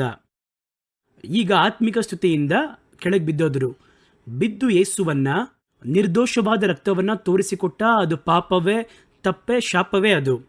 ಈಗ ಆ ಒಂದು ಪಾಪ ಎಂಬುದಾಗಿ ತಿಳಿದ ಕೂಡಲೇ ಆ ಬೆಳ್ಳಿ ನಾಣ್ಯಗಳನ್ನು ತೆಗೆದುಕೊಂಡು ನೇರವಾಗಿ ಪ್ರಧಾನ ಯಾಜಕರ ಬಳಿ ಓಡಿ ಬಂದು ಏನು ಮಾಡ್ದ ಅಂತ ನೋಡಿ, ನಿರ್ದೋಷವಾದ ರಕ್ತವನ್ನು ತೋರಿಸಿಕೊಟ್ನಲ್ಲ, ಅದು ಒಂದು ಕನ್ಫೆಷನ್, ಒಂದು ಪಾಪ ಅರಿಕೆ. ಅವರ ರಕ್ತ ನಿರ್ದೋಷವಾದದ್ದು, ನಾನೇ ಅಲ್ವಾ ಹಣಕ್ಕೆ ಆಸೆಪಟ್ಟು ಅವರನ್ನು ತೋರಿಸಿಕೊಟ್ಬಿಟ್ನಲ್ಲ ಎಂಬುದಾಗಿ ಹೇಳಿ ಪ್ರಧಾನ ಯಾಜಕರ ಬಳಿಯಲ್ಲಿ ಅರಿಕೆ ಮಾಡಿದ. ಅದಕ್ಕೆ ಅವರೇನು ಉತ್ತರ ಕೊಟ್ಟರು ಗೊತ್ತಾ ನಿಮಗೆ? ಅದು ನಿನ್ನ ಪಾಡು, ಅದು ನಿನ್ನ ಕತೆ ಕಣಪ್ಪ, ಅದ್ಯಾಕೆ ಇಲ್ಲಿ ಬಂದು ಹೇಳ್ತಾ ಇದೆಯಾ? ಇವರೇ ರಾತ್ರಿ ಆಗಲು ಅವರೊಂದಿಗೆ ಮಾತಾಡಿದವರು, ಅವರೇ ಯಾವ ರೀತಿ ತೋರಿಸಿಕೊಡಬೇಕು, ಎಷ್ಟು ಬೆಲೆ ಅಂತ ಮಾತಾಡಿದವರು, ಅವನ ಪಾಪವನ್ನು ಮಾಡುವುದಕ್ಕೆ ಪಕ್ಕಬಲವಾಗಿದ್ದವರು, ಪ್ರೋತ್ಸಾಹ ಮಾಡಿದವರು. ಬಿದ್ದು ಹೋಗಿ ಒಂದು ಅಪರಾಧ ಪ್ರಜ್ಞೆಯಿಂದ ಬರಬೇಕಾದ್ರೆ ಅವನೇನು ಹೇಳಿರ್ಬೋದು, ಯಾಜಕರು ಒಂದು ವೇಳೆ ಪಾಪವಾಗಿದ್ದರೆ ಅವರ ನಂಬಿಕೆಯ ಪ್ರಕಾರ ಅವರೇನಾಗಿ ಹೇಳ್ಬೋದಾಗಿತ್ತು ಅಂದರೆ, ಬಾ ನಿನಗೊಂದು ಸರ್ವಾಂಗ ಹೋಮವನ್ನು ಮಾಡಿ ದೇವಾಲಯದ ಹೆಸರಲ್ಲಿ ಒಂದು ಅರ್ಚನೆ ಮಾಡೋಣ ಅಂತ ಹೇಳ್ಬೋದಿತ್ತಲ್ವಾ? ಆ ರೀತಿ ಹೇಳಲಿಲ್ಲ. ಏನು ಮಾಡ್ದ ನೋಡಿ, ಅದು ನಿನ್ನ ಪಾಡು, ನಿನ್ನ ದೇವರ ಪಾಡು, ನನಗೂ ಅದಕ್ಕೂ ಸಂಬಂಧ ಇಲ್ಲ ಎಂಬುದಾಗಿ ಹೇಳಿ ಅಲ್ಲಿಂದ ಕೈ ತೊಳೆದುಕೊಂಡರು. ಪಾಪ ಅರಿಕೆ ಮಾಡಬೇಕು, ಆದರೆ ಎಲ್ಲಿ ಮಾಡಬೇಕು ಎನ್ನುವುದು ಬಹಳ ಮುಖ್ಯ. ಇಬ್ಬರು ಕೂಡ ಬಿದ್ದರು. ಇವನು ಹೋಗಿ ಪಾಪ ಅರಿಕೆ ಎಲ್ಲಿ ಮಾಡಬೇಕು? ಅವ್ರಿಗೇನು ಅರ್ಥ ಆಗಲಿಲ್ಲ. ಅದರಿಂದ ಹೊರಗೆ ಎದ್ದು ಓಡಿ ಬರ್ತಾರೆ. ಹೋಗಿ ರಕ್ತ ನೆಲ ಎನ್ನುವಂತಹ ಸ್ಥಳದಲ್ಲಿ ಹೋಗಿ ಆ ಕಾಸುಗಳನ್ನು ಅವರು ಬಿಸಾಡಿ, ಆಲಯದಲ್ಲಿ ಕೂಡ ಆ ಕಾಸುಗಳನ್ನು ಬಿಸಾಡಿ ಅವರು ಕುತ್ತಿಗೆ ಬಿಗಿದುಕೊಂಡ ಎಂಬುದಾಗಿ ಸತ್ಯವೇದದಲ್ಲಿ ಬರೆಯಲ್ಪಟ್ಟಿದೆ. ಯೂದಾಸ್ ಇಸ್ಕರಿಯೋತ್ ಮಾಡಿದ್ದು ಕ್ಷಮಿಸಲ್ಪಡದಿರುವ ಪಾಪವಲ್ಲ. ಯೇಸು ಕ್ರಿಸ್ತನ ರಕ್ತ ಸಕಲ ಪಾಪವನ್ನು ನೀಗಿಸಿ ಕ್ಷಮಿಸುವುದಕ್ಕೆ ಬಹಳ ಸಾಕಾದದ್ದಾಗಿದೆ. ಆದರೆ ಅವನು ಕ್ಷಮಾಪಣೆ ಕೇಳಲಿಲ್ಲ. ಕ್ಷಮಾಪಣೆಯನ್ನು ಅವನು ಕೇಳಲೇ ಇಲ್ಲ. ಒಬ್ಬನು ಬಿದ್ದ ಕೂಡಲೇ 2 ಅಪ್ರೋಚ್ ಇದೆ. ಬಿದ್ದ ಒಬ್ಬನು ಹೇಳುವುದಕ್ಕೆ ಇರುವಂತಹ ಅವಕಾಶ ಏನು ಅಂತ ಹುಡುಕುತ್ತಾನೆ. ಇನ್ನು ಕೆಲವರು ಬಿದ್ದರೆ ಮನಸ್ಸೊತ್ತು ಹೋಗುತ್ತಾರೆ. ಸ್ಕೂಲಲ್ಲಿ ನೋಡಿರ್ತೀರಾ, ಪರೀಕ್ಷೆ ನಡೆಯುತ್ತೆ, ಪರೀಕ್ಷೆಯಲ್ಲಿ ಫೇಲ್ ಆಗ್ತಾರೆ. ಕೆಲವರು ಫೇಲ್ ಆದವರು ಏನಾಗ್ತಾರೆ, ಮುಂದಿನ ವರ್ಷ ಯಾವ ರೀತಿ ಹೋಗ್ಬೋದು ಅಂತ ನೋಡ್ತಾರೆ. ಕೆಲವರು ಅಷ್ಟೇ ಜೀವನ ಎಂಬುದಾಗಿ ಹೋಗಿ ಆತ್ಮಹತ್ಯೆ ಮಾಡಿಕೊಳ್ಳುತ್ತಾರೆ. ಹಾಗಾದರೆ ನೋಡಿ, ಅದಾದ ನಂತರ ಅವರಿಗೆ ಗೊತ್ತಾಗುತ್ತೆ, ಜೀವನ ಎನ್ನುವುದು ಬರೇ ಪರೀಕ್ಷೆ ಅಲ್ಲ, ಜೀವನ ಎನ್ನುವುದು ಮಾರ್ಕ್ ಅಲ್ಲ, ಜೀವನ ಎನ್ನುವುದು ಸ್ಕೂಲ್ ಮಾತ್ರ ಅಲ್ಲ. ಇದೆಲ್ಲ ಅದು ಆದಮೇಲೆ ಗೊತ್ತಾದರೆ ಏನು ಪ್ರಯೋಜನ? ಹಾಗಾದರೆ ಒಂದು ಸ್ಥಳದಲ್ಲಿ ಬೀಳಬೇಕಾದ್ರೆ, ತಪ್ಪಬೇಕಾದ್ರೆ ಅದರಿಂದ ಇವತ್ತು ನನಗಿರುವಂತಹ ಮಾರ್ಗ ಏನೆಂಬುದು ಹುಡುಕಬೇಕು. ದಾವಿದನು ಮಾಡದಿರುವಂತಹ ಪಾಪವಾ? ದಾವಿದ ಎಷ್ಟು ದೊಡ್ಡ ಪಾಪವನ್ನು ಮಾಡ್ದ ನೋಡಿ. ಅವರು ಅರಸರು ಯುದ್ಧಕ್ಕೆ ಹೋಗಬೇಕಾಗಿರುವ ಕಾಲದಲ್ಲಿ ಯುದ್ಧಕ್ಕೆ ಹೋಗದೇ ಇದ್ದು, ಮೇಲಂತಸ್ತಿನ ಮನೆಯಲ್ಲಿ ಉಪ್ಪರಿಗೆಯಲ್ಲಿ ಅವನು ತಿರುಗಾಡ್ತಿರ್ಬೇಕಾದ್ರೆ ಸ್ನಾನ ಮಾಡುವ ಸ್ತ್ರೀಯನ್ನು ನೋಡಿ ಬಚ್ಚೆಬಳೊಂದಿಗೆ ಅವನು ಪಾಪವನ್ನು ಮಾಡಿ ಅವನ ಗಂಡನನ್ನು ಕೊಲೆ ಮಾಡಿದಷ್ಟೇ ಅವನು ಮಾಡಿದ್ದು. ಎಲ್ಲಿ ಹೋಗಿ ಅವನು ನಿಲ್ಲುವುದಾದರೆ ಬಾಣಗಳು ಅಲ್ಲಿ ಬೀಸಲ್ಪಡುತ್ತದೋ ಆ ಸ್ಥಳದಲ್ಲಿ ಇವರು ಒಂದು ದೊಡ್ಡ ವೀರನಲ್ಲ, ಅವರ ಯಜಮಾನರು ಅವನ್ನ ಆ ಸ್ಥಳದಲ್ಲಿ ನಿಲ್ಲಿಸುವುದಾದರೆ ಬೇಕು ಅಂತ ಬಾಣ ಬೀಳುವ ಸ್ಥಳದಲ್ಲಿ ನಿಲ್ಲಿಸಿ ಅವನನ್ನು ಕೊಲೆ ಮಾಡಿಸಿ ಅವನ ಹೆಂಡತಿಯನ್ನು ಅಪಹರಿಸಿಕೊಂಡ. ತಪ್ಪೇ ಅಲ್ವಾ ಅದು? ಆದರೆ ಆ ಪಾಪವನ್ನು ಬೆಟ್ಟು ಮಾಡಿ ತೋರಿಸಿದಾಗ ನಾತನ್ ಮುಂದೆ ಹೇಳುತ್ತಾನೆ, ಒಬ್ಬನಿಗೆ 100 ಕುರಿಗಳಿತ್ತು, ಬಡ ಕುರುಬನೊಬ್ಬನಿದ್ದ, 1 ಕುರಿ ಇಟ್ಕೊಂಡಿದ್ದ. ಇವನೇನು ಮಾಡ್ದ? ತನ್ನ 100 ಕುರಿಗಳ ಮೇಲೆ ಗಮನವನ್ನು ಇಡದೆ ಅವನ ಜೀವಿತಕ್ಕೆ ಅಂತ ಇಟ್ಟುಕೊಂಡಿದ್ದಂತಹ 1 ಕುರಿಮರಿಯನ್ನು ಅವನು ಅಪಹರಿಸಿ ತಂದು ಅದನ್ನು ತನಗೆ ಸೀಮಿತವಾಗಿ ಮಾಡಿಕೊಂಡ ಎಂಬುದಾಗಿ ಹೇಳಿದ್ಕೊಳ್ಳೆ ಸಿಟ್ಟು ಬಂತು ಅವರಿಗೆ. ನನ್ನ ಆಳ್ವಿಕೆಯಲ್ಲಿ ಇಂಥ ಒಬ್ಬ ಅಯೋಗ್ಯನಿದ್ದಾನ, ಯಾರವನು, ಯಾರ ಕುರುಬನು ಎಂಬುದಾಗಿ ಕೇಳಿದ. ನಾತನು ಹೇಳಿದ, ನೀನೇ ಆ ಮನುಷ್ಯನು ಎಂಬುದಾಗಿ ಹೇಳಿದ. ನೀನೇ ಕಣಯ್ಯ, ನಿನಗೆ ದೇವರು ಎಷ್ಟೊಂದು ಕೊಟ್ಟಿದ್ದಾರೆ, ಎಷ್ಟೊಂದು ರಾಣಿಯರಿದ್ದಾರೆ, ಎಷ್ಟೋ ನಿನಗೆ ಎಲ್ಲ ಕಾರ್ಯಗಳು ಉಂಟು, ಆದರೆ ಇದರ ನಡುವೆ ಒಬ್ಬ ಬಡವನ ಮನೆಯಲ್ಲಿ ವಂಚನೆ ಮಾಡಿ ತೆಗೆದುಕೊಂಡಲ್ಲ ಎಂಬುದಾಗಿ ಹೇಳಿದ ಕೂಡಲೇ ಅರಸನಿಗೆ ಸಿಟ್ಟು ಬರಬೇಕಾಗಿತ್ತು. ಮತ್ತೊಬ್ಬರಾಗಿದ್ದರು ಅದನ್ನೇ ಮಾಡ್ತಾ ಇದ್ರು. ಏನು ಮಾಡ್ತಾಯಿದ್ರು ಯೋಚನೆ ಮಾಡಿ ನೋಡಿ. ನೀನು ಪ್ರವಾದಿ, ನಾನು ಪ್ರವಾದಿ, ನಾನು ಎಷ್ಟು ಕೀರ್ತನೆ ಬರೆದಿದ್ದೇನೆ, ದೇವರೊಂದಿಗೆ ಮಾತಾಡಿದ್ದೇನೆ, ದೇವರಿಂದ ಅಭಿಷೇಕಿಸಲ್ಪಟ್ಟಿದ್ದೇನೆ, ನೀನು ಬಂದು ನನ್ನ ಅಪರಾಧವನ್ನು ತೋರಿಸುವುದಾ ಎಂಬುದಾಗಿ ಹೇಳದೆ ತಕ್ಷಣ ಬೋರಲೆ ಬಿದ್ದು ದೇವರ ಬಳಿಯಲ್ಲಿ ಕೃಪೆಯನ್ನು ಹೊಂದುವುದಕ್ಕೆ ಗೋಳಾಡಿದ. ಕೀರ್ತನೆಗಳು 51ನೇ ಅಧ್ಯಾಯ ಪೂರ್ತಿಯಾಗಿ ಆ ಸಂದರ್ಭದಲ್ಲಿ ಆಡಿದಂತಹ ಕೀರ್ತನೆಯೇ ಅದು. ದೇವರೇ ನನ್ನನ್ನು ಕರುಣಿಸು, ನಿಮ್ಮ ಕರುಣೆಯಿಂದ ನನ್ನನ್ನು ಶುದ್ಧೀಕರಿಸುರಿ ಎಂಬುದಾಗಿ ಹೇಳಿ ತನ್ನ ಪಾಪವನ್ನು ಅರಿಕೆ ಮಾಡಿದ. ಪಾಪದಲ್ಲಿ ಬಿದ್ದನು. ಪಾಪ ಅವನಿಗೆ ತೋರಿಸಲ್ಪಟ್ಟಾಗ ಆ ಪಾಪದಿಂದ ಹೊರಬರುವುದಕ್ಕೆ ಬೇಕಾಗಿರುವ ಮಾರ್ಗವನ್ನು ಕೆಲವರು ಹುಡುಕುತ್ತಾರೆ. ಕೆಲವರು ಏನು ಮಾಡ್ತಾರೆ ಅಂತ ಹೇಳಿದ್ರೆ, ಆ ಪಾಪದಲ್ಲಿ ಬಿದ್ದದರಿಂದ ಇನ್ನು ಮುಂದೆ ಆ ಪಾಪದಲ್ಲೇ ನೆಲೆಯಾಗಿರೋಣ ಎಂಬುದಾಗಿ ಹೇಳಿ ಮುಂದುವರಿಯುತ್ತಾರೆ. ಇನ್ನು ಕೆಲವರು ಪಾಪದಲ್ಲಿ ಬಿದ್ದೋದ್ವಲ್ಲ ಎನ್ನುವಂತಹ ಅಪರಾಧ ಪ್ರಜ್ಞೆಯಿಂದ ತಮ್ಮನ್ನೇ ತಾವು ತಿವಿದುಕೊಂಡು ಸಾಯುತ್ತಾರೆ. ಈ 3 ವಿಧಾನಗಳಿರುವಂತಹ ಜನಗಳು ಇದ್ದಾರೆ. ಆದರೆ ಸತ್ಯವಿಧದಲ್ಲಿ ಹೇಳುವುದು, ಬೀಳುವಿಕೆ ಎನ್ನುವಂಥದ್ದು ಸಮಯಾನುಸಮಯಕ್ಕೆ ಪ್ರಾಕೃತಿಯಾಗಿ ನಡೆಯುವಂತಹ ಕಾರ್ಯ ಎನ್ನುವುದನ್ನು ಮೊದಲು ನೀವು ಅರ್ಥ ಮಾಡಿಕೊಳ್ಳಬೇಕು. ಕೆಲವರು ಕಠಿಣವಾಗಿ ಮಾತಾಡ್ತಾರೆ, ನಮ್ಮ ಕೂಟಗಳಲ್ಲಿ ಇದು ತಪ್ಪು, ಇದು ಪಾಪ ಎಂಬುದಾಗಿ ಬಹಳ ಚಿಕ್ಕ ಚಿಕ್ಕ ತಪ್ಪುಗಳನ್ನು ಕೂಡ ಸಹೋದರನಿಗೆ ವಿರುದ್ಧವಾಗಿ ಹಿಂದೆ ಮಾತಾಡುವಂಥದ್ದು, ಸಹೋದರನ ಮೂಢನೆ ಎಂಬುದಾಗಿ ಕರೆಯುವಂಥದ್ದು ಪಾಪ, ಹಿಂಗೆಲ್ಲ ಹೇಳ್ತೀವಿ. ಆದರೆ ಕೆಲವೊಮ್ಮೆ ಬಾಯಿ ತಪ್ಪಿ ನಾವು ಮಾತಾಡಿದ ಕೂಡಲೇ, ಹಿಂಗೆ ಮಾತಾಡಿದ್ರಲ್ಲ, ಸಭೆಯಲ್ಲಿ ಅದ್ರ ಬಗ್ಗೆ ಮಾತಾಡಿದ್ರಲ್ಲ, ಮೂರ್ಖನೆ ಎಂಬುದಾಗಿ ಹೇಳುವವನು ಬೆಂಕಿಯ ನರಕಕ್ಕೆ ಪಾತ್ರನಾಗಿದ್ದಾನೆಂಬುದಾಗಿ, ಅಷ್ಟೇ ಏನೋ ನನಗೆ ನರಕದ ದಂಡನೆ ಏನೋ ಎಂಬುದಾಗಿ ನೀವು ಹೊರಟೋಗ್ಬಿಡಬಾರ್ದು. ಅದರಲ್ಲಿ ಆ ಕಾರ್ಯದಲ್ಲಿ ಬಿದ್ದು ಹೋದೆ, ನನ್ನ ಬಲಹೀನತೆಯಿಂದ ಬಿದ್ದೋದೆ ಅಂತ ಹೇಳಿದರೆ ಅದರಿಂದ ಹೊರಬರುವುದಕ್ಕೂ ಮತ್ತೆ ಆ ಕಾರ್ಯವನ್ನು ಮಾಡದೆ ನನ್ನ ಜೀವಿತವನ್ನು, ನನ್ನ ಓಟವನ್ನು ಮುಂದುವರಿಸುವುದಕ್ಕೂ ಏನು ಮಾರ್ಗ ಎನ್ನುವಂತಹ ಆ ಕಾರ್ಯವನ್ನು ಹುಡ್ಕೋಬೇಕು. ಅದುವೇ ಮುಖ್ಯ. ಆದರೆ ಯಾಕೆ ಆ ರೀತಿ ಮಾತಾಡ್ತೀರಿ ಎಂಬುದಾಗಿ ಕೇಳೋದಾದರೆ ನಾವು ಹಾಗೆ ಮಾತಾಡ್ತೀವಿ. ನಾವು ಸ್ವಲ್ಪ ಲೀನಿಯನ್ಸ್ ಕೊಟ್ಟು ಮಾತಾಡಿದ್ರೆ ಅದನ್ನೇ ನೀವು ನೆಪವಾಗಿ ಇಟ್ಟುಕೊಂಡು ಒಬ್ಬೊಬ್ಬರು ತಾವು ಮಾಡುವಂತಹ ತಪ್ಪುಗಳಿಗೂ ಪಾಪಗಳಿಗೂ ಅದನ್ನು ಕಾರಣವನ್ನು ತೋರಿಸಿಬಿಡುತ್ತಾರೆ. ಆದ್ದರಿಂದ ಸತ್ಯವೇದ ಹಲವು ಕಡೆ ನಮಗೆ ಬಹಳ ಖಂಡಿಸಿ ಎಚ್ಚರಿಸಬೇಕಾದರೆ ಆ ಭಾವನಾತ್ಮಕವಾಗಿ ಒಂದನ್ನು ಅರ್ಥ ಮಾಡಿಕೊಳ್ಳಬೇಕು. ಈ ಕಾರ್ಯಗಳಿಂದ ಹೊರಬರುವುದಕ್ಕೂ ಒಂದು ದಾರಿಯನ್ನು ದೇವರು ಇಟ್ಟಿದ್ದಾರೆ. ಹಾಗಾದರೆ ಒಬ್ಬನು ಬೀಳುವಾಗ ಏನು ಮಾಡಬೇಕು? ಒಬ್ಬನು ಒಂದು ತಪ್ಪನ್ನು ಅಥವಾ ಒಂದು ಕೊರತೆಯನ್ನು ಅಥವಾ ಒಂದು ಬಲಹೀನತೆಯಲ್ಲಿ ಬೀಳುವುದಾದರೆ ಆ ಬಲಹೀನತೆಯಲ್ಲಿ ಹಾಗೆ ಬಿದ್ದು ಬಿಡಬೇಕಾ? ಕೆಲವರೆಲ್ಲ ಆ ರೀತಿ ಒಟ್ಟೋಯ್ತು, ಪಾಪವನ್ನು ಮಾಡಿದೆ, ಇನ್ನು ಮುಂದೆ ಏನಿದೆ, ಇನ್ನು ಮುಂದೆ ಕರ್ತನ ಮುಖದಲ್ಲಿ ಯಾವ ರೀತಿ ನೋಡುವೆ, ಮತ್ತೆ ಆ ಪಾಪದ ಜೀವನದಲ್ಲಿ ಮುಂದುವರಿಯೋಣ, ಆ ರೀತಿಯಾಗಿ ಅವರು ಒಳಗೆ ಓಡುವುದಕ್ಕೂ ಅವಕಾಶ ಉಂಟು. ಇನ್ನು ಕೆಲವರು ಮನಸ್ಸೋತೋಗಿ, ಮುಂಚಿತವಾಗಿ ಹೇಳಿದ ಹಾಗೆ ಮನಸ್ಸೋತೋಗಿ, ಅಯ್ಯೋ ದೇವರಿಗೆ ವಿರುದ್ಧವಾಗಿ ಪಾಪ ಮಾಡಿದ್ನಲ್ಲ, ಇನ್ನು ಮುಂದೆ ನನಗೆ ಬೇರೆ ಏನೂ ಒಂದು ಅವಕಾಶವೇ ಇಲ್ಲ ಎಂಬುದಾಗಿ ಹೇಳಿ ತಮ್ಮನ್ನೇ ತಾವು ತಿವಿದುಕೊಳ್ಳುವವರು ಕೂಡ ಇದ್ದಾರೆ. ಇನ್ನು ಕೆಲವರು ಈ ಮಾರ್ಗ ಬಿಟ್ಟು ಹೊರಗೋವರೇ ಇದ್ದಾರೆ. ನಾನೇ ಬಿದ್ದೋದ್ನಲ್ಲ, ನೀವೆಲ್ಲ ಪರಿಶುದ್ಧವಂತರು, ನೀವು ಹೋಗಪ್ಪ ಸಭೆಗೆ, ನೀವು ಹೋಗರಪ್ಪ ಆರಾಧನೆಗೆ ಎಂಬುದಾಗಿ ಹೇಳಿ ಹೊರಟು ಹೋಗುವವರು ಇದ್ದಾರೆ. ತಾವು ಇನ್ನು ಹಳೆಯ ಪಾಪಕ್ಕೆ ತಿರುಗುವವರು ಇದ್ದಾರೆ. ಇದರಲ್ಲಿ ಆರೋಗ್ಯವಾಗಿರುವ ಕ್ರಮ ಏನು ಗೊತ್ತಾ? ಬೀಳುವಿಕೆ ಎನ್ನುವಂಥದ್ದು ಪ್ರಕೃತಿಯಲ್ಲಿ ಮನುಷ್ಯರಿಗೆ ಅವರ ಜೀವನದಲ್ಲೂ ಆತ್ಮಿಕವಾದ ಜೀವನದಲ್ಲೂ ಚಿಕ್ಕ ಚಿಕ್ಕ ಬೀಳುವಿಕೆ ಎನ್ನುವಂಥದ್ದು ನಡೆಯುವುದು ಪ್ರಾಕೃತಿಕವಾಗಿದೆ ಎನ್ನುವುದನ್ನು ಅರ್ಥ ಮಾಡಿಕೊಳ್ಳಬೇಕು. ಆ ರೀತಿ ಬಿದ್ದರೆ ಅದರಿಂದ ತಪ್ಪಿಸಿಕೊಳ್ಳುವುದಕ್ಕೆ ಸತ್ಯವಿಧದಲ್ಲಿ ಯಾವ ದಾರಿ ಕೊಡಲ್ಪಟ್ಟಿದೆ, ನಮಗೆ ಏನೆಲ್ಲ ಸನ್ನಿವೇಶಗಳು ಕೊಡಲ್ಪಟ್ಟದಾಗಿದೆ ಎಂಬುದಾಗಿ ಬಿದ್ದ ಸ್ಥಿತಿಯಿಂದಲೇ ಅದರಿಂದ ತಪ್ಪಿಸಿಕೊಳ್ಳುವುದಕ್ಕೆ ಬೇಕಾಗಿರುವ ದಾರಿಯನ್ನು ನೀವು ಹುಡುಕಬೇಕು. ಇದರಿಂದ ನಾನು ಯಾವ ರೀತಿ ಹೊರಬರುವುದು, ಮತ್ತೆ ನನ್ನ ಓಟವನ್ನು ಯಾವ ರೀತಿ ಆರಂಭಿಸುವುದು ಎಂಬುದಾಗಿ ನೀವು ಸತ್ಯವೇದ ವಾಕ್ಯವನ್ನು ಸಹಾಯದೊಂದಿಗೆ ದೇವರ ಆತ್ಮನೊಂದಿಗೆ ಹುಡುಕಬೇಕು.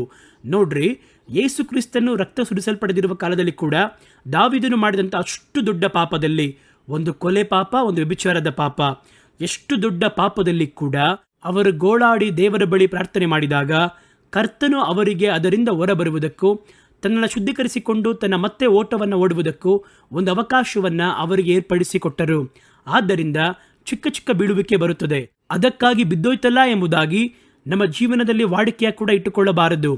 ತನ್ನ ಪಾಪವನ್ನು ಮರೆಮಾಡುವವನು ಬದುಕುವುದಿಲ್ಲ, ಅರಿಕೆ ಮಾಡುವವನು ಮಾತ್ರವಲ್ಲ ಅದನ್ನು ಬಿಟ್ಟು ಬಿಡುವವನು ಕೃಪೆ ಹೊಂದುವನು. ಅದನ್ನು ಅರಿಕೆ ಮಾಡುವುದು ಮಾತ್ರವಲ್ಲ, ಅದನ್ನು ಬಿಟ್ಟು ಬಿಡಲು ಮಾಡಬೇಕು. ಮತ್ತೆ ಆ ಕಾರ್ಯ ಬರುವಾಗ ಅದರೊಳಗೆ ನಾವು ಬಿದ್ದು ಹೋಗದ ಹಾಗೆ, ಬೀಳದ ಹಾಗೆ ಗಮನವಾಗಿ ನಾವು ನಡ್ಕೊಳ್ಳಬೇಕಾಗಿರುವಂಥದ್ದು ಬಹಳ ಅವಶ್ಯ. ಆದ್ದರಿಂದ ಆತ್ಮಿಕ ಜೀವನದ ಓಟದಲ್ಲಿ ಓಡಲು ಆರಂಭಿಸುವಾಗ ಚಿಕ್ಕ ಚಿಕ್ಕ ಎಡುವಂಥದ್ದು, ಚಿಕ್ಕ ಚಿಕ್ಕ ಬೀಳುವಿಕೆಗಳು ಬರುತ್ತದೆ. ಇದನ್ನೇ ಹೇಳಿದೆ, ಬೀಳುವುದು ಎನ್ನುವಂತಹ ಪದ ಸಾಮಾನ್ಯವಾದ ಮಾತಾಗಿ ಹೇಳಲ್ಪಟ್ಟರೂ ಕೂಡ ಅದು ಮನುಷ್ಯನಿಂದ ಮನುಷ್ಯಕ್ಕೆ, ಸ್ಥಳದಿಂದ ಸ್ಥಳಕ್ಕೆ ಮಾರ್ಪಡುತ್ತದೆ. ಮಕ್ಕಳು ಬೀಳುವುದಕ್ಕೂ ಯೌವನಸ್ಥರು ಬೀಳುವುದಕ್ಕೂ ವಯಸ್ಸಾಗಿರುವ ದೊಡ್ಡವರು ಬೀಳುವುದಕ್ಕೂ ವ್ಯತ್ಯಾಸ ಇರುವಂಥದ್ದಾಗಿದೆ. ನೆಲದಿಂದ ಬೀಳುವುದಕ್ಕೂ, ಸ್ವಲ್ಪ ಚಿಕ್ಕ ಎತ್ತರದಿಂದ ಬೀಳುವುದಕ್ಕೂ, ಮಹಡಿಯಿಂದ ಬೀಳುವುದಕ್ಕೂ, ಬೆಟ್ಟದಿಂದ ಬೀಳುವುದಕ್ಕೂ ಬಹಳ ವ್ಯತ್ಯಾಸವಿದೆ. ಹಾಗಾಗಿ ನಮ್ಮ ಬೀಳುವಿಕೆ ಎಂಥದ್ದು ಎನ್ನುವುದನ್ನು ನೋಡಿ ಅದರಿಂದ ತಪ್ಪಿಸಿಕೊಳ್ಳುವುದಕ್ಕೆ ಏನು ದಾರಿ, ಅದರಿಂದ ಹೊರ ಬಂದು ಈ ಬೀಳುವಿಕೆಯಿಂದ ಮತ್ತೆ ಎದ್ದು ನಿಂತು ನನ್ನ ಕೆಲಸವನ್ನು ಮಾಡುವುದು, ಇದರಿಂದ ಏನು ಮಾಡೋಕ್ಕೆ ಸಾಧ್ಯ ಎನ್ನುವುದನ್ನು ಯೋಚನೆ ಮಾಡಿ ನೋಡಬೇಕು. ನಾನು ಮುಂಚಿತವಾಗಿ ಹೇಳಿದ ಹಾಗೆ ಪೇತ್ರನು ಬಿದ್ದೋದ, ಇಸ್ಕರಿಯತ್ ಯೂದನು ಬಿದ್ದೋದ, ಇಬ್ಬರು ಕೂಡ ಮಾಡಿದ್ದು ತಪ್ಪೆ. ಪೇತ್ರನು ಹೇಳಿದ ದೇವರ ಬಳಿಯಲ್ಲಿ, ಈ ರಾತ್ರಿಯಲ್ಲಿ ನೀವು ನನ್ನ ನಿಮಿತ್ತವಾಗಿ ಎಡುವುತ್ತೀರಾ ಎಂಬುದಾಗಿ ಯೇಸು ಹೇಳಿದಾಗ ಮುಂದೆ ಬಂದು ಪೇತ್ರ ಹೇಳಿದ, ಎಲ್ಲರೂ ಒಂದು ವೇಳೆ ಎಡುವುದರೂ ಕೂಡ ದೇವರೇ, ನಾನು ನಿಮ್ಮನ್ನು ಬಿಟ್ಟು ಅಗಲುವುದಿಲ್ಲ, ನಾನು ಎಡುವುದಿಲ್ಲ ಎಂಬುದಾಗಿ ಹೇಳಿದ. ಆಗ ಯೇಸುಸ್ವಾಮಿ ಹೇಳಿದರು, ಪೇತ್ರನೇ, ಕೋಳಿ ಕೂಗುವುದಕ್ಕಿಂತ ಮುಂಚಿತವಾಗಿ ನನ್ನನ್ನು 3 ಬಾರಿ ನಿರಾಕರಿಸುವುದೇ ಅಂದರೆ ಏನರ್ಥ? ನಾನಾ ಉನ್ನತವಾಗಿರುವ ದೇವರ ಮಗನು ಎಂಬುದಾಗಿ ನಿಮಗೆ ಸರ್ಟಿಫಿಕೇಟ್ ಕೊಟ್ಟಿದ್ದು ನಾನೇ ಅಲ್ವಾ? ನಾನೆಂಗೆ ನಿಮ್ಮನ್ನು ನಿರಾಕರಿಸುತ್ತೇನೆ ಎಂಬುದಾಗಿ ಅನ್ಕೋಬೋದು ನೀವು. ಆ ಸಂದರ್ಭದಲ್ಲಿ ದೇವರು ಹೇಳುವಾಗ ಕೂಡ ಹೇಳಿರ್ಬೋದು, ದೇವರೇ, ಆ ಬಲಹೀನವಾದ ಸಂದರ್ಭದಲ್ಲಿ ನಾನು ಬಿದ್ದು ಹೋಗದ ಹಾಗೆ ನನಗೊಂದು ಬಲವನ್ನು ಕೊಡಿ ಅಂತ ಕೇಳಿರ್ಬೋದಾಗಿತ್ತು, ಮಾಡಿರ್ಬೋದಲ್ವಾ? ದೇವರು ಮುಂಚಿತವಾಗಿ ಹೇಳಿದ್ರೆ ಅವ್ರು ಹೇಳಿದ್ರೆ ನಡೆಯುತ್ತೆ ಅಲ್ವಾ? ಹೇಳಿದ ಕೂಡಲೇ ಏನು ಮಾಡಬೇಕಾಗಿತ್ತು? ಹೌದಾ ದೇವರೇ, ನನ್ನ ಬಲಹೀನತೆ ಒಂದು ವೇಳೆ ಬೀಳುವ ಪರಿಸ್ಥಿತಿ, ಕೋಳಿ ಕೂಗುವಂತಹ ವೇಳೆ ಬರುವಾಗ ನಾನು ಬಿದ್ದು ಹೋಗದ ಹಾಗೆ ನನ್ನನ್ನು ನೀವು ಕಾಪಾಡಿಕೊಳ್ಳಿರಿ.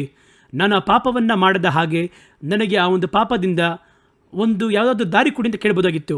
ಕೇಳಲಿಲ್ಲ. ಅವ್ರು ಅವಾಗ ಕೂಡ ಹೆಂಗೆ ನಡೆಯುತ್ತೆ ನೋಡೋಣ ಎಂಬುದಾಗಿದ್ದ. ಯಾರು ಹೇಳಿದ್ರು ಹೆಂಗೆ ನಡೆಯುತ್ತೆ ನೋಡೋಣ. ಯೇಸು ಸ್ವಾಮಿಯ ಮೇಲೆ ಇಟ್ಟಿರುವಂತಹ ನಂಬಿಕೆ, ಅವರ ಮೇಲೆ ಇಟ್ಟಿರುವಂತಹ ಪ್ರೀತಿ, ನನ್ನ ದೇಹವನ್ನು ಸೀಳಿ ಹಾಕಿದ್ರು ಕೂಡ, ನನ್ನ ಪ್ರಾಣವನ್ನು ತೆಗೆದರೂ ಕೂಡ, ತಲೆ ಕತ್ತರಿಸಿದ್ರು ಕೂಡ ಅವರ ನಿರಾಕರಿಸುತ್ತೆ, ನಾನು ನೋಡಿಕೊಳ್ಳೋಣ ಎಂಬುದಾಗಿ ಅಂದ್ಕೊಂಡಿರ್ಬೋದು ಅವರು. ಅದುವೇ ಅಲ್ಲಿ ನಡೆದದ್ದು.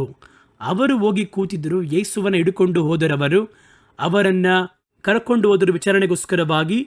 ಅರಮನೆಯ ಆ ಒಂದು ಸಂದರ್ಭದಲ್ಲಿ, ಅವತ್ತು ಚಳಿಗಾಲದಲ್ಲಿ ಎಲ್ಲರೂ ಬೆಂಕಿ ಕಾಯಿಸಿಕೊಳ್ಳುತ್ತಾ ಅಲ್ಲಿ ಕೂತಿದ್ದಾರೆ. ಅಲ್ಲಿ ಈ ಸ್ಥಳದಿಂದ ನೋಡುವುದಾದರೆ ನೇರವಾಗಿ ಆ ನ್ಯಾಯ ವಿಚಾರಣೆಯ ಸಂಘದಲ್ಲಿ ಏನು ನಡೆಯುತ್ತದೆ ಎನ್ನುವುದನ್ನು ನೋಡಲು ಸಾಧ್ಯ, ಕೇಳಲು ಸಾಧ್ಯ. ಅಷ್ಟು ದೂರ ಇವರು ನೇರವಾಗಿ ಅಲ್ಲಿ ಕುಳಿತು ಯೇಸುವನ್ನು ಹಿಡ್ಕೊಂಡು ಹೋಗ್ತದಲ್ವಾ, ಯೇಸುವಿಗೆ ಏನು ನಡೆಯುತ್ತೆ ನೋಡೋಣ ಎಂಬುದಾಗಿ ಚಳಿ ಕಾಯಿಸುವವರ ಸಂಗಡ ಅವರಲ್ಲಿ ಕುಳಿತುಕೊಂಡು ಹಾಗೇ ಒಂದು ನೋಟ ಅಲ್ಲಿ ನೋಡುತ್ತಲೇ ಇದ್ದರು, ಏನು ನಡೀತಿದೆ ಎಂಬುದಾಗಿ. ಆ ಸಂದರ್ಭದಲ್ಲಿ ಆ ಸ್ಥಳದಲ್ಲಿ ಇದ್ದಂತಹ ಒಂದು ಸ್ತ್ರೀ, ಆಕೆ ಆ ಒಂದು ಕಟ್ಟಿಗೆಯನ್ನು ಒಳಗೆ ತಂದು ಹಾಕಬೇಕಲ್ಲಿ ಚಳಿ ಕಾಯಿಸುವ ಸ್ಥಳದಲ್ಲಿ. ಅಲ್ಲಿ ಚಳಿ ಕಡಿಮೆ ಆಗಬೇಕಾದ್ರೆ, ಆ ಬೆಂಕಿಯಲ್ಲಿ ಕಡಿಮೆ ಆಗಬೇಕಾದ್ರೆ ಅಲ್ಲಿ ಕೆಲವೊಂದು ಕಟ್ಟಿಗೆ ತಂದು ಹಾಕಬೇಕಾಗಿತ್ತು. ಅದನ್ನು ಆಯ್ದುಕೊಂಡು ಬಂದಂತಹ ಆ ಸ್ತ್ರೀಯಲ್ಲಿ ಹೇಳುತ್ತಾಳೆ, ನಿಮ್ಮನ್ನು ಎಲ್ಲೋ ನೋಡಿದ್ದೀನಲ್ಲ, ನೀವು ಯೇಸುವಿನೊಂದಿಗೆ ಇದ್ದಂತಹ ಮನುಷ್ಯ ತಾನೆ ಎಂಬುದಾಗಿ ಕೇಳಿದ್ಲು. ಸುತ್ತಲಿರುವವರು ಹಾಗೆ ತಿರುಗಿ ನೋಡ್ತಾರೆ. ಒಳಗೆ ವಿಚಾರ ನಡೀತಾ ಇದೆ, ಯೇಸು ಇನ್ನೂ ಜೀವಂತವಾಗೇ ಇದ್ದಾರೆ. ಅವರು ರಾತ್ರಿ ಪೂರ್ತಿಯಾಗಿ ವಿಚಾರಿಸಲ್ಪಟ್ಟರು. ತಕ್ಷಣ ಎಲ್ಲ ತಿರುಗಿ ನೋಡ್ತಾರೆ, ಅವರೊಂದಿಗೆ ಇದ್ದವರ ನೀವು? ಇಲ್ಲ ಇಲ್ಲ ಇಲ್ಲ, ಅದು ಬೇರೆ ಯಾರು ಇರಬೇಕು, ನೀನು ನೋಡ್ತಿರೋದು ಬೇರೆ ಯಾರನ್ನೋ ಕಣಮ್ಮ, ನಾನಲ್ಲ ಅದು, ನಾನು ವಯಸ್ಸಾದವನು, ಈ ಕಡೆ ಬಂದ, ಇಲ್ಲಿ ಚಳಿ ತಡ್ಕೊಳಕ್ಕಾಗಲಿಲ್ಲ, ಇಲ್ಲಿ ಕುಳಿತಿದ್ದೇನೆ, ನೀನೇನು ರೀತಿ ಮಾತಾಡ್ತಿದ್ಯಾ ಎಂಬುದಾಗಿ ಹೇಳಿ ಬೆಡ್ಶೀಟನ್ನು ಅವರು ಎಳೆದುಕೊಂಡು ಕೂತ್ಕೊಂಡ್ರು. ಆ ತಾಯಿಗೂ ಒಂದು ಸಂಶಯ, ಏನಿದ್ದು ರಾತ್ರಿ ವೇಳೆ ನೋಡ್ತಾ ಇದ್ದೀವಿ, ಬೆಂಕಿಯ ಒಂದು ಬೆಳಕಲ್ಲಿ ನೋಡ್ತಾ ಇದ್ವಿ, ಇರ್ಬೋದೋ ಏನೋ. ಮತ್ತೆ ಓದವಳು ಮತ್ತೆ ಹಿಂದೆ ತಿರುಗಿ ನೋಡಿದ್ಲು, ಇಲ್ಲ ಇಲ್ಲ ನೀವೇ ಅಂತ ಹೇಳಿದ್ಲು. ಮತ್ತೆ ಅವರು, ಇಲ್ಲ, ಅವರು ಯಾರಂತ ಗೊತ್ತೇ ಇಲ್ಲ. ಯೇಸುನ ಯಾರು ಅವ್ರು ನನಗೆ ಗೊತ್ತಿಲ್ಲ ಎಂಬುದಾಗಿ ಈ ರೀತಿಯಾಗಿ ಅವ್ರು ಮಾತಾಡ್ತಾರೆ ನೋಡಿ. ಮತ್ತೆ ಓದವಳು ಕಟ್ಟಿಗೆ ತೆಗೆದುಕೊಂಡು ಬಂದು ಬೆಂಕಿಯಲ್ಲಿ ಹಾಕಬೇಕಾದ್ರೆ ಕನ್ಫರ್ಮ್ ನನಗೆ ಗೊತ್ತು ನೀನೇ ಎಂಬುದಾಗಿ. ಈಗ ತನ್ನನ್ನು ಅವರು ದೃಢಪಡಿಸಿ ನಾನು ಅವನಲ್ಲ ಎಂಬುದಾಗಿ ಹೇಳಬೇಕು ಎನ್ನುವುದಕ್ಕೋಸ್ಕರವಾಗಿ ಮೇಲಧಿಕವಾಗಿ ಏನು ಮಾಡ್ತಾರೆ ಅಂತ ಹೇಳಿದ್ರೆ, ಯೇಸುವನ್ನು ಬೈಯುವುದಕ್ಕೆ ಆರಂಭಿಸುತ್ತಾರೆ, ಯೇಸುವನ್ನು ಶಪಿಸುವುದಕ್ಕೆ ಆರಂಭಿಸುತ್ತಾರೆ. ಒಂದು ವೇಳೆ ಶಾಪ ಇರಲಿ, ನಮ್ಮ ಕುಲಕ್ಕೆ ನೋಡಿ ಎಷ್ಟು ದೊಡ್ಡ ಕಳಂಕ, ಈ ವ್ಯಕ್ತಿ ಹಂಗಂತ ಹಿಂಗಂತ ಏನು ಮಾತಾಡೋರು ಗೊತ್ತಿಲ್ಲ ನಮಗೆ. ಅಷ್ಟೊಂದು ಶಪಿಸುವುದಕ್ಕೂ ಸತ್ಯ ಮಾಡುವುದಕ್ಕೂ ಮುಂದಾದರು. ಬೆಂಕಿಯ ಮೇಲೆ ಸತ್ಯ, ಅವ್ರು ಯಾರು ಅಂತ ಗೊತ್ತಿಲ್ಲ ಎಂಬುದಾಗಿ. ಈ ಸ್ತ್ರೀ ಓದ್ಲು, ಹೇಳಿದ ಕೂಡಲೇ ಕೋಳಿ 3 ಬಾರಿಯಲ್ಲಿ ಕೂಗಿತು. ಪೇತ್ರನಿಗೆ ತಕ್ಷಣ ನೆನಪಾಯಿತು, ಎಷ್ಟು ದೊಡ್ಡ ಪಾಪವನ್ನು ಮಾಡಿದ್ದೇವೆ. ನಿರ್ದೋಷವಾಗಿ ರಕ್ತವನ್ನು ತೋರಿಸಿಕೊಟ್ಟು ಅದೇ ಪಾಪಕ್ಕೆ ಸರಿಯಾಗಿ ನಿರ್ದೋಷವಾದ ದೇವರನ್ನು, ಪಾಪವನ್ನರಿಯದ ದೇವರನ್ನು ತಪ್ಪು ಹೊರಿಸಿ ಶಪಿಸಿ ಸತ್ಯವನ್ನು ಮಾಡಿ ಅವರ ಮೇಲೆ ಅಷ್ಟೊಂದು ಅವಹೇಳನ ಪದಗಳನ್ನು ಮಾತಾಡಿ ಹೆಂಗಿರುತ್ತೆ ನೋಡಿ. ತಕ್ಷಣ ಆ ಸ್ಥಳವನ್ನು ಬಿಟ್ಟು ಅವರಿದ್ದು ದೂರ ಹೋಗಿ ಅಳುತ್ತಾ ಪ್ರಾರ್ಥನೆ ಮಾಡಿದ. ತನ್ನ ಕಾರ್ಯವನ್ನು ಕರ್ತನ ಬಳಿ ಅರಿಕೆ ಇಟ್ಟು, ಇದು ಇಬ್ಬರ ಬಳಿ ಇರುವ ವ್ಯತ್ಯಾಸ. ಇಬ್ಬರೂ ಬಿದ್ದರು. ಒಬ್ಬನು ಏಳುವುದಕ್ಕಾದ ದಾರಿಯನ್ನು ಹುಡುಕಿದ, ಮತ್ತೊಬ್ಬ ಆ ಬೀಳುವಿಕೆಯಲ್ಲಿ ನಿರಂತರವಾಗಿ ಮುಳುಗಿ ಹೋದ. ಇದರಲ್ಲೇ ನಾವು ನಮ್ಮ ಜೀವನದಲ್ಲಿ ಬೀಳುವಿಕೆ ಎನ್ನುವ ಸಂಭವ ಬರುವಾಗ ನಿಧಾನಿಸಬೇಕು. ಆ ಸಮಯದಲ್ಲಿ ನಮ್ಮ ಜೀವನ ಅಸ್ತಮನವಾಗಲಿಲ್ಲ. ನೀವು ಬಲಹೀನರೆಂಬುದಾಗಿ ಗೊತ್ತಿದ್ದೇ ದೇವರು ನಿಮ್ಮನ್ನು ಅಭಿಷೇಕವನ್ನು ಮಾಡಿದ್ದಾರೆ. ಆದ್ದರಿಂದ ನೀತಿವಂತನು 7 ಬಾರಿ ಬಿದ್ದರೂ ಏಳುವುದಕ್ಕೆ ನೋಡಬೇಕು, ದಾರಿ ನೋಡಬೇಕು. ಅವರು ಅಲ್ಲಿ ಕುಳಿತಿದ್ದರು, ಕಾದಿದ್ದರು ಪೇತ್ರನು. ಅದು ಬಹು ಮುಖ್ಯವಾದದಲ್ವಾ? ಹಾಗಾಗಿ ಇಬ್ಬರ ನಡುವೆ ಬೀಳುವಿಕೆ ಉಂಟಾಗುತ್ತದೆ. ಒಬ್ಬನು ಮನುಷ್ಯರ ಬಳಿ ಸಹಾಯವನ್ನು ಹುಡುಕಿದ. ಇವರು ಹೇಗಾದರೂ ಈ ಪಾಪವನ್ನು ನೀಗಿಸುವುದಕ್ಕೆ ನನಗೊಂದು ದಾರಿ ಹೇಳ್ತಾರೆ ಎಂಬುದಾಗಿ ಭಾವಿಸಿ ಆ ಸ್ಥಳಕ್ಕೆ ಹೋದ. ಒಂದು ವೇಳೆ ಆ ಕಾಸನ್ನು ಮತ್ತೆ ಕೊಡುವುದಾದರೆ ಇವರು ರಾಜನ ಬಳಿ ಮಾತಾಡಿ ದಂಡನೆಯನ್ನು ಕಡಿಮೆ ಮಾಡಿ ಯೇಸುವನ್ನು ಬಿಡುಗಡೆ ಮಾಡುತ್ತಾರೆ ಎಂಬುದಾಗಿ ಕೂಡ ಭಾವಿಸಿರಬಹುದು. ಆದರೆ ಮನುಷ್ಯರ ಸಹಾಯ ಅವರಿಗೆ ಏನೂ ತರಲಿಲ್ಲ. ಸೈತಾನನು ಬೇರೆ ಅವನ ಹೃದಯವನ್ನು ಪ್ರೇರೇಪಿಸ್ತಾನೆ ಇದ್ದಾನೆ. ಎಷ್ಟು ದೊಡ್ಡ ಮನುಷ್ಯ, ಎಷ್ಟು ದೊಡ್ಡ ದೇವರ ಮಗ, ಅವರನ್ನು ತೋರಿಸಿಕೊಟ್ಟಿದೆಯಾ, ಅವರನ್ನು ಮಾರಿಬಿಟ್ಟಿದೆಯಾ, ಇನ್ನು ಮುಂದೆ ದಾರಿ ಇಲ್ಲ ಎಂಬುದಾಗಿ, ಪರಲೋಕದಲ್ಲಿಯೂ ಸಹಾಯವಿಲ್ಲ, ಸತ್ತೋಗು ಅಂತ ಹೇಳಿದ ಕೂಡಲೇ ನೇಣು ಬಿಗಿದುಕೊಂಡವನು ಸತ್ತ. ಹಾಗಾಗಿ ಎಷ್ಟು ದೊಡ್ಡ ಒಂದು ಅಪರಾಧ ಪ್ರಜ್ಞೆ ಇದಿರ್ಬೋದು ನೋಡಿ. ಪಾಪ ಪ್ರಜ್ಞೆ ಬರುವುದು ಬಹಳ ಅವಶ್ಯ. ಆದರೆ ಪಾಪ ಪ್ರಜ್ಞೆಯಲ್ಲಿ ಏನು ತೀರ್ಮಾನ ಮಾಡುತ್ತಾರೆ ಎನ್ನುವುದು ಬಹಳ ಮುಖ್ಯ. ರಕ್ಷಣೆ ಹೊಂದುವುದಕ್ಕಿಂತ ಮುಂಚಿತವಾಗಿ ಪಾಪ ಪ್ರಜ್ಞೆ ನಮಗೆ ಉಂಟಾಯಿತು. ಪಾಪ ಪ್ರಜ್ಞೆ ಯಾರೋ ನಮಗೆ ಹೇಳಿದರು, ಅದನ್ನು ಸ್ಮರಿಸಿ ನೋಡಿದ್ವಿ. ಪರಿಶುದ್ಧಾತ್ಮನು ಪಾಪ ಪ್ರಜ್ಞೆಯನ್ನು ಉಂಟು ಮಾಡಿದರು. ಏನೇನು ತಪ್ಪು ಮಾಡಿದ್ದೀವಿ, ಏನೇನು ಪಾಪ ಮಾಡಿದ್ದೀವಿ, ಎಲ್ಲ ಪಾಪಕ್ಕಿರುವಂತಹ ಕಾರ್ಯವನ್ನು ದೇವರು ನಮಗೆ ಪ್ರಕಟಿಸಿ ತೋರಿಸಿದರು. ಆ ಪಾಪದ ಕುರಿತಾಗಿರುವಂತಹ ಪ್ರಜ್ಞೆ ಬಂದ ಕೂಡಲೇ ದೇವರ ಪಾದದಲ್ಲಿ ಹತ್ತುವೆ. ದೇವರೇ, ಹೌದು ನಾನು ಪಾಪಿಯೇ, ಇಂತಿಂಥ ಪಾಪ ನನ್ನ ಮೇಲೆ ಇದೆಯಲ್ಲ, ನಾನು ಏನು ಮಾಡೋದೆಂಬುದಾಗಿ ಹತ್ತುವೆ, ರಕ್ಷಣೆ ಹೊಂದಿದ್ವಿ. ಪಾಪ ಪ್ರಜ್ಞೆ ಬಹಳ ಅವಶ್ಯ. ಆದರೆ ಆ ಪಾಪ ಪ್ರಜ್ಞೆ ಬರಬೇಕಾದ್ರೆ, ಪಾಪದ ಒಂದು ಆ ಪ್ರಜ್ಞೆ ಬರಬೇಕಾದ್ರೆ, ಆ ಪಾಪ ಪ್ರಜ್ಞೆಯಲ್ಲಿ ಯಾವ ತೀರ್ಮಾನ ತಗೋತೀರಾ ಎನ್ನುವಂಥದ್ದೇ ಅಲ್ಲಿ ಮುಖ್ಯ. ಒಂದು ಬೀಳುವಿಕೆ ಉಂಟಾಗಬೇಕಾದ್ರೆ ಅಲ್ಲಿ ಪಾಪದ ಪ್ರಜ್ಞೆ ಬರುತ್ತೆ. ಪಾಪ ಪ್ರಜ್ಞೆ ಬಂದ ಕೂಡಲೇ ಯಾವ ಒಂದು ಪ್ರಯತ್ನವನ್ನು ಮಾಡ್ತೀರಾ ನೀವು? ಆ ಪಾಪದಲ್ಲೇ ಮುಳುಗಿ ಹೋಗುವುದಕ್ಕೋ ಅಥವಾ ಪಾಪದಲ್ಲಿ ನೀವು ಹೊಂದಾಣಿಕೆ ಆಗುವುದಕ್ಕೆ ಒಪ್ಪಿಸ್ಕೊಡ್ತೀರಾ, ಅಥವಾ ಪಾಪದಿಂದ ಹೊರಗಡೆ ಬಂದು ಮತ್ತೆ ನಿಮಗೋಸ್ಕರವಾಗಿ ನೇಮಿಸಲ್ಪಟ್ಟಂಥ ಓಟವನ್ನು ಓಡುವುದಕ್ಕೆ ನೀವು ಸಿದ್ಧರಾಗುತ್ತೀರಾ ಎನ್ನುವಂಥದ್ದೇ ಬಹಳ ಗಮನಿಸಬೇಕಾಗಿರುವ ಒಂದು ಕಾರ್ಯ. ನೋಡಿ, ಪೇತ್ರನ ಬೀಳುವಿಕೆ ಎನ್ನುವುದು ಯಾವಾಗಲೂ ಕೂಡ ಸಡನ್ನಾಗಿ ಒಂದೇ ಸಮಯದಲ್ಲಿ ಬರೋದಿಲ್ಲ. ಸತ್ಯವೇದ ವಾಕ್ಯ ಹೇಳುತ್ತದೆ, ಅನಂತರ ಆಶ್ವರ್ಯದ ಬಸುರಾಗಿ ಪಾಪವನ್ನು ಹಡಿಯುತ್ತದೆ. ಪಾಪ ಪರಿಪೂರ್ಣವಾಗುವಾಗ ಮರಣವನ್ನು ಹಡಿಯುತ್ತದೆ. ಒಂದು ಗರ್ಭದಲ್ಲಿ ಮಗು ಯಾವ ರೀತಿ ಉಂಟಾಗುತ್ತದೋ ಅದೇ ರೀತಿಯೇ ಈ ಒಂದು ಪಾಪ ಸ್ವಲ್ಪವಾಗಿ ಒಬ್ಬ ಮನುಷ್ಯನ ಭಾವನೆಯಲ್ಲಿ ಉಂಟಾಗಲು ಆರಂಭವಾಗುತ್ತದೆ. ಒಂದೇ ದಿನದಲ್ಲಿ ಉಂಟಾಗುವುದಿಲ್ಲ. ನಮ್ಮ ಗುಣವನ್ನು, ಸ್ವಭಾವವನ್ನು ನೀವು ಪ್ರತಿದಿನವೂ ಸಂಶೋಧಿಸಿ ನೋಡುವುದಾದರೆ ಬೀಳುವುದಕ್ಕೆ ಆಸ್ಪದವಾಗಿರುವಂತಹ ಹಲವು ಕ್ರಿಯೆಗಳು, ಹಲವು ಸ್ವಭಾವಗಳು ನಮ್ಮ ಜೀವನದಲ್ಲಿರುವುದನ್ನು ನೀವು ಗಮನಿಸಬಹುದು. ಈ ಒಂದು ಗುಣವನ್ನು ನೀವು ಕಂಡುಕೊಳ್ಳದೆ, ಅದನ್ನು ನೀವು ಬಿಟ್ಟು ಬಿಡದೆ ಅಥವಾ ಅದನ್ನು ತ್ಯಜಿಸದೆ ದಿನನಿತ್ಯ ಅದು ಬೆಳೆಯುತ್ತಾ ಗರ್ಭಧರಿಸಿ ಗರ್ಭದಲ್ಲಿ ಒಂದು ಮಗು ಉಂಟಾಗುವ ರೀತಿಯಲ್ಲಿ ಉಂಟಾಗಿ ಪಾಪವಾಗಿ ಅದು ತನ್ನನ್ನು ಪ್ರಕಟಿಸಲು ಮುಂದಾಗುತ್ತದೆ. ಸತ್ಯವೇದ ಆದ್ದರಿಂದ ಹೇಳುತ್ತದೆ, ಆಶುಯಾದದ್ದು ಗರ್ಭಧರಿಸಿ ಪಾಪವನ್ನು ಹುಟ್ಟಿಸುತ್ತದೆ. ಪಾಪ ಪರಿಪೂರ್ಣವಾಗುವಾಗ ಮರಣವನ್ನು ಹಡಿಯುತ್ತದೆ. ಹಾಗಾಗಿ ಒಬ್ಬ ಮನುಷ್ಯನ ಬಿಡುತ್ತಾನೆ ಎಂದರೆ ದಿಢೀರೆಂಬುದಾಗಿ ಅವನು ಕೆಳಗೆ ಬೀಳುವುದಿಲ್ಲ. ಅವನು ಬೀಳುವುದಕ್ಕಿಂತ ಮುಂಚಿತವಾಗಿ ಆತ್ಮಿಕ ಜೀವನದಲ್ಲಿ ಬೀಳುವುದಕ್ಕಿಂತ ಮುಂಚಿತವಾಗಿ ಅವನಲ್ಲಿ ಬೀಳುವುದಕ್ಕೆ ಆಸ್ಪದವಾಗಿರುವ ಕೆಲವೊಂದು ಕಾರ್ಯಗಳಿದ್ದಿರುತ್ತೆ. ಅದನ್ನು ಅವರು ತಮ್ಮ ಅನುದಿನ ಜೀವನದಲ್ಲಿ ಶೋಧಿಸಿ ನೋಡಿ ನೀಗಿಸದೆ ನಿವೃತ್ತಿ ಮಾಡದೇ ಇರುತ್ತಾರೆ. ಹಾಗಾಗಿ ಈ ಒಂದು ಸಂದೇಶದ ಆರಂಭದಲ್ಲಿ ಹೇಳಿದೆ, ನಿಮ್ಮ ಬಳಿ ತಪ್ಪಿದೆಯೋ ಇಲ್ವೋ, ಪಾಪವಿದೆಯೋ ಇಲ್ವೋ, ದಿನನಿತ್ಯ ರಾತ್ರಿಯ ವೇಳೆಯಲ್ಲಿ ನಿಮ್ಮನ್ನು ನೀವೇ ಸ್ವಪರೀಕ್ಷೆ ಮಾಡಿಕೊಳ್ಳಬೇಕು. ಚಿಕ್ಕ ಚಿಕ್ಕ ಗುಣಗಳು ಒಳಗಿರುತ್ತೆ. ಅದನ್ನು ನೋಡಿದರೆ ಹೊರಗೆ ನೋಡಿದ್ರೆ ದೊಡ್ಡ ಪಾಪದ ಹಾಗೆ ಅದು ಕಾಣಿಸುವುದಿಲ್ಲ. ಆದರೆ ಈ ಗುಣವೇ ದಿನನಿತ್ಯ ಅದು ಬಂದು ಬೆಳೆದು ಪಾಪವನ್ನು ಅಡಿಯುವುದಕ್ಕೆ ಕಾರಣವಾಗಿ ಮುಂದುವರಿಯುತ್ತದೆ. ಪೇತ್ರನು ಯೇಸುವಿನ ಕುರಿತಾಗಿ ಮಾತಾಡದೆ ಎಂಬುದಾಗಿ ಹೇಳ್ತೀವಲ್ವಾ, ಅದಕ್ಕಿಂತ ಮುಂಚೆ ಅವರ ಬಳಿಯಲ್ಲಿ ಇದಕ್ಕೆ ಆಸ್ಪದವಾದ ಯಾವ ಗುಣಗಳಿತ್ತು ಎಂಬುದಾಗಿ ನಾವು ನೋಡೋಣ. ಮೊದಲ ಕಾರ್ಯಗಳನ್ನು ನೋಡಿ, ದೇವರು ಪೇತ್ರನನ್ನು ಉಳಿದ ಶಿಷ್ಯರ ನಡುವೆಯಲ್ಲಿ ಉನ್ನತ ಸ್ಥಾನದಲ್ಲಿ ಆತನನ್ನು ಇಟ್ಟಿದ್ದರು. ಕರ್ತನು ಅವರ ಮುಖ್ಯತ್ವವನ್ನು ಮುಂಚಿತವಾಗಿ ಅರ್ಥ ಮಾಡಿಕೊಳ್ಳಬೇಕು. ಅವರು ಸ್ವಲ್ಪ ವಯಸ್ಸಾಗಿರೋ ವೃದ್ಧರು ಮಾತ್ರ ಅಲ್ಲ, ಗಟ್ಟಿ ನಂಬಿಕೆ ಇದ್ದಂತಹ ವ್ಯಕ್ತಿ. ನೋಡೋದಾದರೆ ಒಂದು ರೀತಿ ಒಂದು ಮಗುವಿನ ಸ್ವಭಾವದ ಹಾಗೆ ಅವರ ಬಗ್ಗೆ ಒಂದು ಕ್ಯಾರೆಕ್ಟರ್ ನೋಡಿ, ಅವರು ಎಲ್ಲದರಲ್ಲಿಯೂ ಒಂದು ಮಗುವಿನ ಹಾಗೆಯೂ ಗಟ್ಟಿಯಾಗಿದ್ದಂತಹ ಒಬ್ಬ ವಯಸ್ಸಾಗಿರುವಂತಹ ವೃದ್ಧ ಹಿರಿಯರು. ಆದ್ದರಿಂದ ದೇವರು ಏನು ಮಾಡೋದಂದರೆ ಒಳ್ಳೆ ಘನವನ್ನು ಕೊಟ್ಟು ಶಿಷ್ಯರ ನಡುವೆ ಪ್ರಧಾನ ಶಿಷ್ಯನಾಗಿ ಅವರಿಗೆ ಒಂದು ಮುಖ್ಯವಾಗಿರುವ ಸ್ಥಾನವನ್ನು ಕೊಟ್ಟು ಕರ್ತನು ಇಟ್ಟಿದ್ದಾರೆ ಅವರನ್ನು. ಕರ್ತನು ಅವರನ್ನು ಕರೆಯುವಾಗಲೇ ವಾಗ್ದಾನಗಳೊಂದಿಗೆ ಕರೆದರು. ಕೆಲವರನ್ನು ದೇವರು ಕರೆಯುವಾಗ ನನ್ನನ್ನು ಹಿಂಬಾಲಿಸಿ ಬಾ ಎಂಬುದಾಗಿ ಮಾತ್ರ ಹೇಳ್ತಾರೆ. ಆದರೆ ಇವರನ್ನು ಕರೆಯುವಾಗ ಒಂದು ಪ್ರಾಮಿಸ್ ಕೊಟ್ಟು ವಾಗ್ದಾನವನ್ನು ಹೇಳಿಯೇ ಕರ್ತನು ಕರೆದನು. ಮತ್ತಾಯನ ಸುವಾರ್ತೆ 4ನೇ ಅಧ್ಯಾಯ 18-19 ವಾಕ್ಯವು ಈ ರೀತಿಯಾಗಿ ಹೇಳುತ್ತದೆ, ಯೇಸು ಗಲಿಲಿಯ ಸಮುದ್ರ ತೀರದಲ್ಲಿ ನಡೆದು ಹೋಗುತ್ತಿರುವಾಗ ಮೀನು ಹಿಡಿಯುವವರಾಗಿರುವ ಇಬ್ಬರು ಸಹೋದರರಾಗಿರುವ ಪೇತ್ರನು ಎನಿಸಲ್ಪಟ್ಟಂತಹ ಸೀಮೋನನ್ನು ಅವನ ತಮ್ಮನಾಗಿರುವ ಅಂದ್ರೆಯ ಸಮುದ್ರದಲ್ಲಿ ಬಲೆಯನ್ನು ಬೀಸುತ್ತಿರುವಾಗ ಅವರನ್ನು ಕಂಡು ನನ್ನನ್ನು ಹಿಂಬಾಲಿಸಿರಿ, ನಿಮ್ಮನ್ನು ಮನುಷ್ಯರನ್ನು ಹಿಡಿಯುವ ಬೆಸ್ತರನ್ನಾಗಿ ಮಾಡುತ್ತೇನೆ ಎಂಬುದಾಗಿ. ನನ್ನ ಹಿಂದೆ ಬಂದಿರಿ ಎನ್ನುವುದು ಒಂದು ಆಜ್ಞೆ, ಮನುಷ್ಯರನ್ನು ಹಿಡಿಯುವ ಬೆಸ್ತರನ್ನಾಗಿ ಮಾಡ್ತೇನೆ ಎನ್ನುವುದು ವಾಗ್ದಾನ. ನಿಮ್ಮ ನಿಟ್ಟು ಪರಲೋಕಕ್ಕೆ ಮನುಷ್ಯರನ್ನು ಸ್ವೀಕರಿಸಿಕೊಳ್ಳುವಂತಹ ಮನುಷ್ಯರನ್ನು ನೀನು ಕರ್ತನಿಗೋಸ್ಕರವಾಗಿ ಸಿದ್ಧ ಮಾಡುವಂತಹ ಮನುಷ್ಯರನ್ನು ಕೊಡುವುದು ಎನ್ನುವುದು, ನಾನು ಕೊಡ್ತೀನಿ ಎನ್ನುವುದು ಒಂದು ವಾಗ್ದಾನ. ಹಾಗಾದರೆ ಈ ಒಂದು ದೊಡ್ಡ ವಿಶೇಷವಾಗಿರುವ ಗುಣಾತಿಶಯ ಕೆಲವರನ್ನು ನೋಡಿ ಬಲೆಯನ್ನು ಬಿಟ್ಟು ನಾನು ಹಿಂಬಾಲಿಸಿ ಬಾ ಎಂಬುದಾಗಿ ದೇವರು ಹೇಳಿದ್ರು, ಹಿಂಬಾಲಿಸಿ ಹೋಗ್ತಾ ಇದ್ರು. ಇವರಿಗೆ ವಾಗ್ದಾನವನ್ನು ಕೊಟ್ಟು ದೇವರು ಕರೆದಿದ್ದರು. ಇನ್ನು ಅವರಿಗೆ ಕೆಲವೊಂದು ವಿಶೇಷವಾದ ಕಾರ್ಯ ಏನಿದೆ ಎಂಬುದಾಗಿ ನೋಡಿ ರೂಪಾಂತರವಾಗುವ ಅನುಭವ. ಯೇಸು ಯಾರು ಎನ್ನುವುದನ್ನು ರೂಪಾಂತರ ಬೆಟ್ಟದಲ್ಲಿ ತನ್ನ ಶಿಷ್ಯರಿಗೆ ಅವರು ಪ್ರಕಟಿಸಿ ತೋರಿಸಿದರು. 3 ಶಿಷ್ಯರು ಮಾತ್ರ, 12 ಶಿಷ್ಯರಲ್ಲಿ ಬರೀ 3 ಶಿಷ್ಯರನ್ನು ಮಾತ್ರ ಕರೆದುಕೊಂಡು ಹೋದರು. ಅದರಲ್ಲಿ ಒಬ್ಬನು ಪೇತ್ರನು. ಇವರು ಹೋದಾಗ ನೋಡಿದ್ರು ಅವರಿಗೆ ಆಶ್ಚರ್ಯ. ಯೇಸು ನಿಂತಿದ್ದಾರೆ.